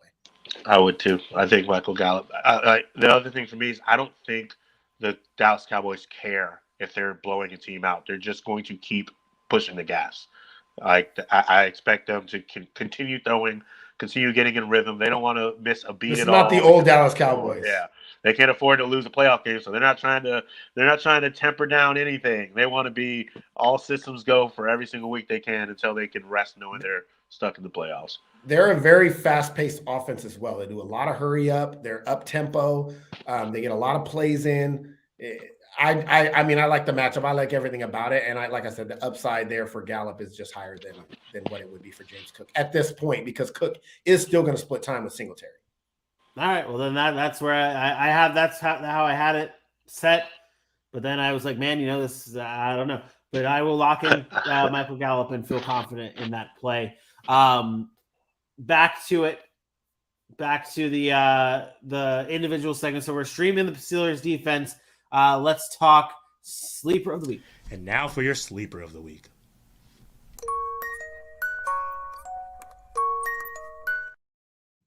Aaron, who you got? Damn that fro, man. Every time I see that fro, I just like, whoo, boy. COVID was tough, boy. COVID was tough. For me, the sleeper of the week, I've said his name on the show already. It's Kendall Hinton. And I know it's gonna people are probably like, who? Like what? With who? Like Kendall Hinton for me. No Cortland Sutton, I think is important in this game. I think game script is going to play a huge factor in this game if Kansas City gets ahead. But not just that. If you look at what Kendall Hinton has done over the last month, 4 weeks in a row now, he's played at least 77% of the snaps, which means he's on the field. Now there's no Cortland Sutton on the field, which means targets should filter his way. He's had 18 targets in the last 4 weeks. I think that number goes up today. I think, again, it's against Kansas City. They don't have the best defense in the world. They're very opportunistic. They play defense really when it matters. I think Kendall Hinton is a guy that can get to double digits. He's touched double digits 4 weeks ago against Tennessee. He's been right on the cusp. At week 11, he had 8. Week 12, he had 9. And then obviously last week, he didn't have – that was a very sloppy game with Baltimore. He only had 2. But I think with the amount of snaps he's playing, the opportunity he's going to get today, I think Kendall Hinton touches 10 points, double digits, sleeper of the week, Kendall Hinton. I love this comment. Bailey normally doesn't drop many good comments in here, just to poke fun at Bailey. I love this comment. Remember when Kendall Hinton played quarterback? It seems like I'm seeing Kendall Hinton's name pop up more and more lately because of obviously these types of conversations. And I'm like, remember when that dude was the quarterback for this team? Like that was the thing that happened. Everybody, that happened. That was the world. Wild. I do just want to point this out as well. That AJ, that was not during the COVID time. You had that fro because you had that fro back in that day. That was absolutely in COVID. Bullshit. That was 2018. That was September of 2020. That was September of 2020. COVID did not hit until March of 2021. You're ridiculous. What? March 11th, 2020. Or how can you even forget? Sorry, my apologies. Not in 2019. That was in 2020. Way. That was 100%. Not during COVID. No bro, way. The only reason that ever happened was because I couldn't find a barber. I had just moved to Tampa. I didn't know anybody. COVID times. I swear. No, when did the rough cut start? The rough cut started December 9th, 2019. We didn't start doing fantasy until 2020. So that was 2019. No. Okay. Yes. That drop was in our first Nick. That was in the first episode. fantasy. Yes, when you guys first started rough cut. Because in 2020, I was on the show at the beginning of 2020. Correct. The NFC Championship. Yes, the NFC Championship preview. That was a COVID year. We brought y'all on. Y'all, you guys made like the second and third appearances for the Super Bowl conversation. January of 2020. Yeah. You guys had already had the sleeper of the week out. That was in 2019, bruh. Yeah, don't try to. I know. Yes, AJ. Me and Stu started growing our fros in COVID. That's why I know this. Maybe AJ, we started growing the fros in COVID, but if that video came out before I was on the show, I was on the show in 2020, January of 2020. Man, I gotta find that video now. Let's find that video now. That was good time. That was good times. Good times. Let's keep it pushing. Saquon Barkley will play today. Breaking news. Yep. Saquon Barkley will play today. Yep. There you go. Let's definitely 2020. Definitely 2020. That fro? Yeah, 100%. No. I moved in with Stu in 2020, and I never did a podcast before I lived with Stu. Hold on. All right. 100%. 100%. 100%. What you want to bet? You want to bet money? You want to bet something? Money. What you want to bet? Bet money. What would you like to bet? 20? You want to drop 20? That's so crazy. Let's do that. Yeah, 20. You can give it to me on Sunday. $20. $20. That fro was 2019. Okay, deal. Let's move on. We're gonna prove this on the show, and I'm winning $20 on this motherfucking show. Aaron, your lock it up bet this week. This is where we. I don't even know anymore. We lock it in. Go ahead. What's your locked and loaded bet? Oh my God. What is my locked and loaded bet? I don't know. My locked and loaded bet is DeAndre Swift over 14.1 fantasy points, Amon-Ra St. Brown under 20, and Greg Dulcich over 9.9. I think he's going to get the uptick in targets. We talk about Denver again with no Cortland Sutton. I think that's going to be a big deal. DeAndre Swift again over 14.1, Greg Dulcich over 9.9, and under for Amon-Ra St. Brown's 20 points. Hello. AJ, All what right, about you? so my locked in a little bit. Again, when I talk about it, I do fantasy because when I bet, it don't work. So Russell Wilson, under 14.2 fantasy points. I don't think he might not even get to 10. Mike Evans, I'm going to go under 13.2 against that tough San Francisco defense. And then Hunter Henry, I talked about him being my start tight end of the week, over 7.2 fantasy points. Locked and loaded. Locked and loaded. I go the betting route, gentlemen, and hopefully I can have some better luck. Aaron, I took your advice here. I stayed clear of anytime touchdowns. So this week I do not have any anytime touchdowns for my guys. Derrick Henry over 88.5 rushing yards against the Jacksonville Jaguars today. He's had since 2017, he's played the Jaguars 9 times. He's only had 3 games where he's below that 88-yard mark.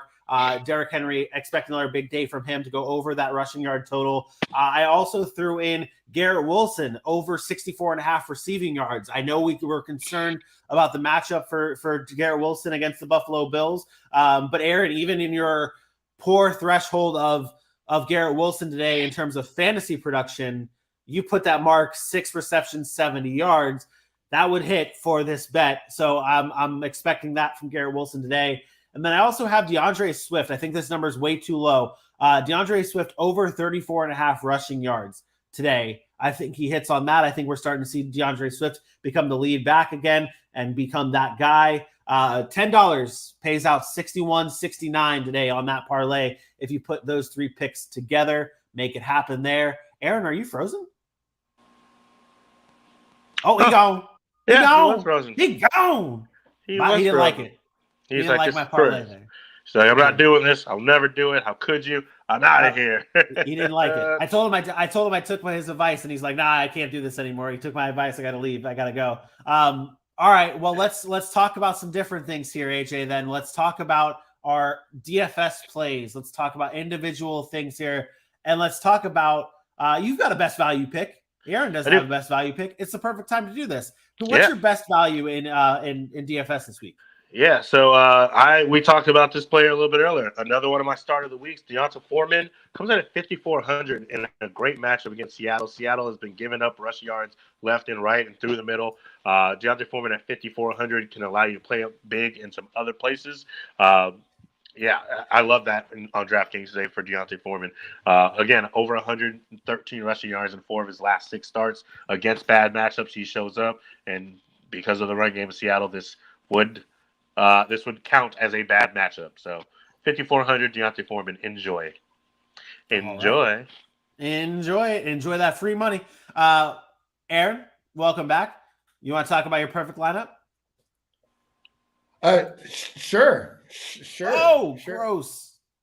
Go ahead. What? Nothing. There's something wrong with the graphic that I made. Yeah. So my perfect lineup, quarterback position, Tua Tagovailoa. We talked about what Miami and the Chargers game is going to look like. I have Tua at 6,800. I think that's a good play. You guys know how much I love the stack situation there, especially in these tournaments that I've been winning so much money in. Bank account on DK now over $100, and I started with just $1. Oh my. Yeah, I'm balling. Tua Tagovailoa against Tyreek with Tyreek Hill. I like that stack. Running back position, DeAndre Swift, which is also my best value of the day at 5,800. I really like that. Along with Dalvin Cook, 7,300 against the Lions. So I'm going heavy there with those 4. Tyler Lockett, 6,500 against Carolina Panthers. Really like that play. I'm going to throw on my sleeper there, Kendall Hinton. Again, probably not going to be played by many people in these tournament lineups. He's also a big play guy. I think he could have some nice value at $3,400 on the cheap end. I mentioned Gerald Everett, 4,300 at the tight end position. Zay Jones, I love this play against the Tennessee Titans at 4,700. And then the Panthers defense. They've just been playing really well, and they're the second cheapest on the slate. I know Seattle's offense is good, but with no running game there, they might be able to keep Seattle at bay and get some points there for cheap money. So, my tournament lineup, put it in. Go win you some money. Play a 50-50 or a tournament and go win some cake. Hey, you've been hot. You've been hot with those, man. You've been very hot with those picks. So hey, you do you, boo. You do you. AJ, what about you? All right. Perfect lineup for me. I'm taking Joe Burrow at QB. He's 1,000 less than some of those other top guys like the Jalen Hurts and the Pat Mahomes of the league, and has been one of the best fantasy quarterbacks over the last month. Tony Pollard against Houston, we know that run defense is porous, and Tony Pollard has explosive capabilities. Just talked about Deontay Foreman, my best value against a bad Seattle defense team. Then you get that stack with Joe Burrow and his number one receiver, Jamar Chase. I look for him to do big things. Amon-Ra St. Brown. He's been the sun god. He's been the guy who's going to get you some points, 78. So your receivers are looking really good. Throwing to Donovan People-Jones, who has double digits every week, unless I lock him in to have double digits, of course. Tight end Evan Ingram looked good last week with Trevor Lawrence, looking for a repeat. Corey Davis is back and a part of that offense for the New York Jets, and has been looked at over the past couple weeks at 42 for my flex. And then my Steelers defense start of the week to bottom out at 2,800. Yeah. Okay. All right. Just a quick question here. What did we say that line was for your COVID fro? 2020. It was pre-COVID, right? Pre-COVID? You said pre-COVID. I said post-COVID. Can I tell you how I know, by the way? So September 20th, 2020 was the answer which is after COVID. It was not after COVID. That was not after Yes, COVID. it That was. was after COVID. Bro, here's the after- thing. Sir, I didn't know you in 2019. I started school in November of 2019. I didn't live with Stu until a month before COVID. That's how I know this. What is happening? You don't know timelines. COVID was in March of 2020, Vinny. March 11th, I started in January. Ruined everybody of 2020. I didn't know you in 2019, buddy. I'm sorry. I wish I did. That was our when was our show start? 2020, December 9th, 2020, bro. Because, bro, I had surgery in September. That's why I had time to do so much of the show, because I wasn't working for 2 months. And then September 8th of 2020, Vinny, you posted. No, I have the post right here. I have the post right here. He just doesn't know when COVID was. I just don't know when COVID was, I guess. I thought it was March of 2020. 2020 done got me a 20, a little All 20 right. twin to win. Oh, wow. All right, that's fair. I will own up to that bet. I apologize for nothing. I will. You I just will took admit 2 that weeks of Vinny's betting money. No. I'm here for you. I care about you, buddy.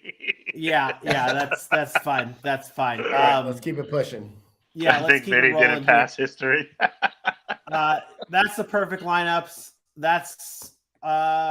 We have one more thing to get to before we get into our drafts. AJ, you have a best stack that you want to talk about, which Yeah, I actually went with the lower stack. Last week I gave you a high-end stack with the Burrow and Chase, and obviously I put them in my perfect lineup. But this stack, I went Jared Goff and Amon-Ra. You get Jared Goff at 5,600. We like his matchup today against Minnesota. They should be going back and forth. And again, we spoke about what Amon-Ra St. Brown's been able to do over the last month. That's a really good stack. And I always have myself a bring-back player on the other side, and I didn't put that in here. But if you can pay up for him, Dalvin Cook might get you some love, too, on the other side. Yeah. All right, let's put it to the test here. Let's do our little draft skis. Did you send send a little it? fried chicken? He did. I did. What are you talking about? Oh, have you not heard? It was my understanding that everyone had heard. Heard what? Brian, don't! Oh, well, a bird. A bird, a bird. I needed that drop after being wrong with AJ. I needed to see that drop to bring me some joy. All right, DFS time. Aaron, who won last week? Who gets picked first this week? Vinny won last week. AJ came in second, and I came in third. Had a bad week. And where are we at with the points? Ugh. Didn't we do this on Monday? No, we didn't. We didn't. And Yes, we did. Yes, we did. I'm not going to asked me say to we do it did or on didn't Monday. because I've been wrong on everything that I normally say. So I believe you. We did. If I pick the draft order, then I will. I'll have AJ go first. Aaron, you will go second, and I will go third. Oh. All right. Give me I will take Amon-Ra first. Okay. Hold on. I'm not even in the damn. I can't even get to my thing. Is this your first time using the internet? Probably. Yeah, first time ever using the internet. Yeah. Okay, I'm going to take my my running back here, and I'm going to take Dalvin Cook. Okay. All right. I will also go with the running back position, and I will take DeAndre Swift at 5,800. And then I will go with my I had no lineup prepared before this, so I'm Neither fresh did I. off the You're gate. the only one that does the pre-lineup, I think. That's not true. I That have is some not true. days. It depends Yeah, I on know how it AJ sets does. up. I will go bunch with of give me Keenan Allen. I'll go with Keenan Allen. Okay. I will go with I have no idea. Well, you don't know, man. Come on, man. You take it so serious. I'm going to go man. with Carolina Panthers defense. All right. I'll take the high end stack I talked about and give me Joe Burrow and Jamar Chase. I will take Gerald Everett. I'll take my quarterback stack here to pair with my Keenan Allen. I'll go with Justin Herbert, and I'll pay up. I don't give a shit. I'm gonna pay up. I'm gonna go with the Dallas Cowboys defense. Nice. I will go with Justin Jefferson. All right. Running backs. The running backs, y'all. Tony Pollard and Deontay Foreman. Like it. Deontay Foreman, my best value of the day at 5,400. Lock it in. Yeah. I will go with Zay Jones.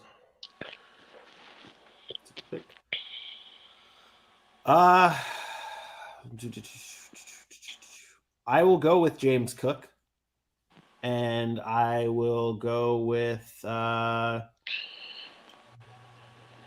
I wish I didn't take Evan Ingram. I know you did. I did. Uh, I did. Did I say I took Evan Ingram?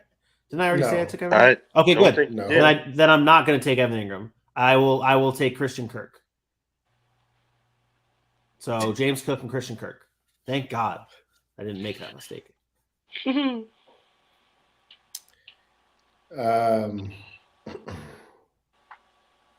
I will go with Kirk Cousins.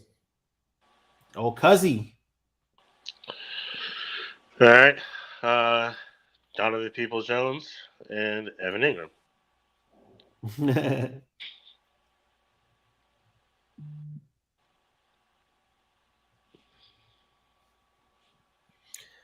I will go with Kendall Hinton. Hey, there's your Get value that pick value. right there. There's your value pick right there. I will go with give me Latavius Murray. And I'm gonna go deep with my tight end pick. I've been listening to some people really, this name has been thrown out there a lot because of the targets and the lack of Treylon Burks. I'm gonna go with the Tennessee Titans tight end Chig Okonkwo. Ooh, good pick. Why are you lying to that man? Damn it.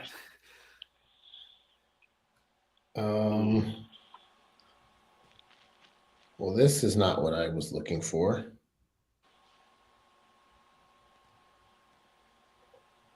I'm going to go with Jalen Waddle, I think. Yeah, I'm going to go with Jalen Waddle. The final two picks, right? Yes. Yeah, just want to make sure I've said everything and don't need to. I'm gonna pivot one spot away from my perfect lineup, and I'm gonna do something on the other end. I'm gonna get Isaiah McKenzie, and then I'm gonna take the Steelers defense. I took Isaiah instead of Corey Davis. I think they'll have their hands full with the other two guys, maybe. Yeah, fair. I'm taking Isaiah Pacheco. I will go with CD Lamb as my final pick. Oh. Yeah, I had some money left. That Chigo Conquo one kind of set me up nicely to finish off strong there. I did think about him. AJ, what's your team looking like? Oh, my team looks like Joe Burrow, Tony Pollard, my value pick, Deontay Foreman, Jamar Chase for the big stack, Amon-Ra, Donovan Peoples-Jones, Evan Ingham at tight end at 3,300, Isaiah McKenzie in my flex, and I took the Steelers defense as my D of the week. Yeah. Okay. I have triple stack here. I got Kirk Cousins, Dalvin Cook, and Justin Jefferson. I have Isaiah Pacheco. I have Zay Jones. I have Kendall Hinton. I have Gerald Everett. I have Jalen Waddle. And I have Carolina's defense against Seattle. And I've got Justin Herbert, James Cook, DeAndre Swift. I got the stack with Justin Herbert as with Keenan Allen. I have Christian Kirk, CeeDee Lamb, Chigo Conquo, Latavius Murray, and the Dallas Cowboys defense in there is my lineup. That does it for another episode of the Pigskin and Pancakes. We'll be back again tomorrow live at 9 a.m. Eastern time right here on our YouTube page. Please be sure to hit that subscribe button. Until then, though, for my best friend Aaron Mukes and for your boy AJ Johnson, I am me. We will see you tomorrow. Peace out. Holla!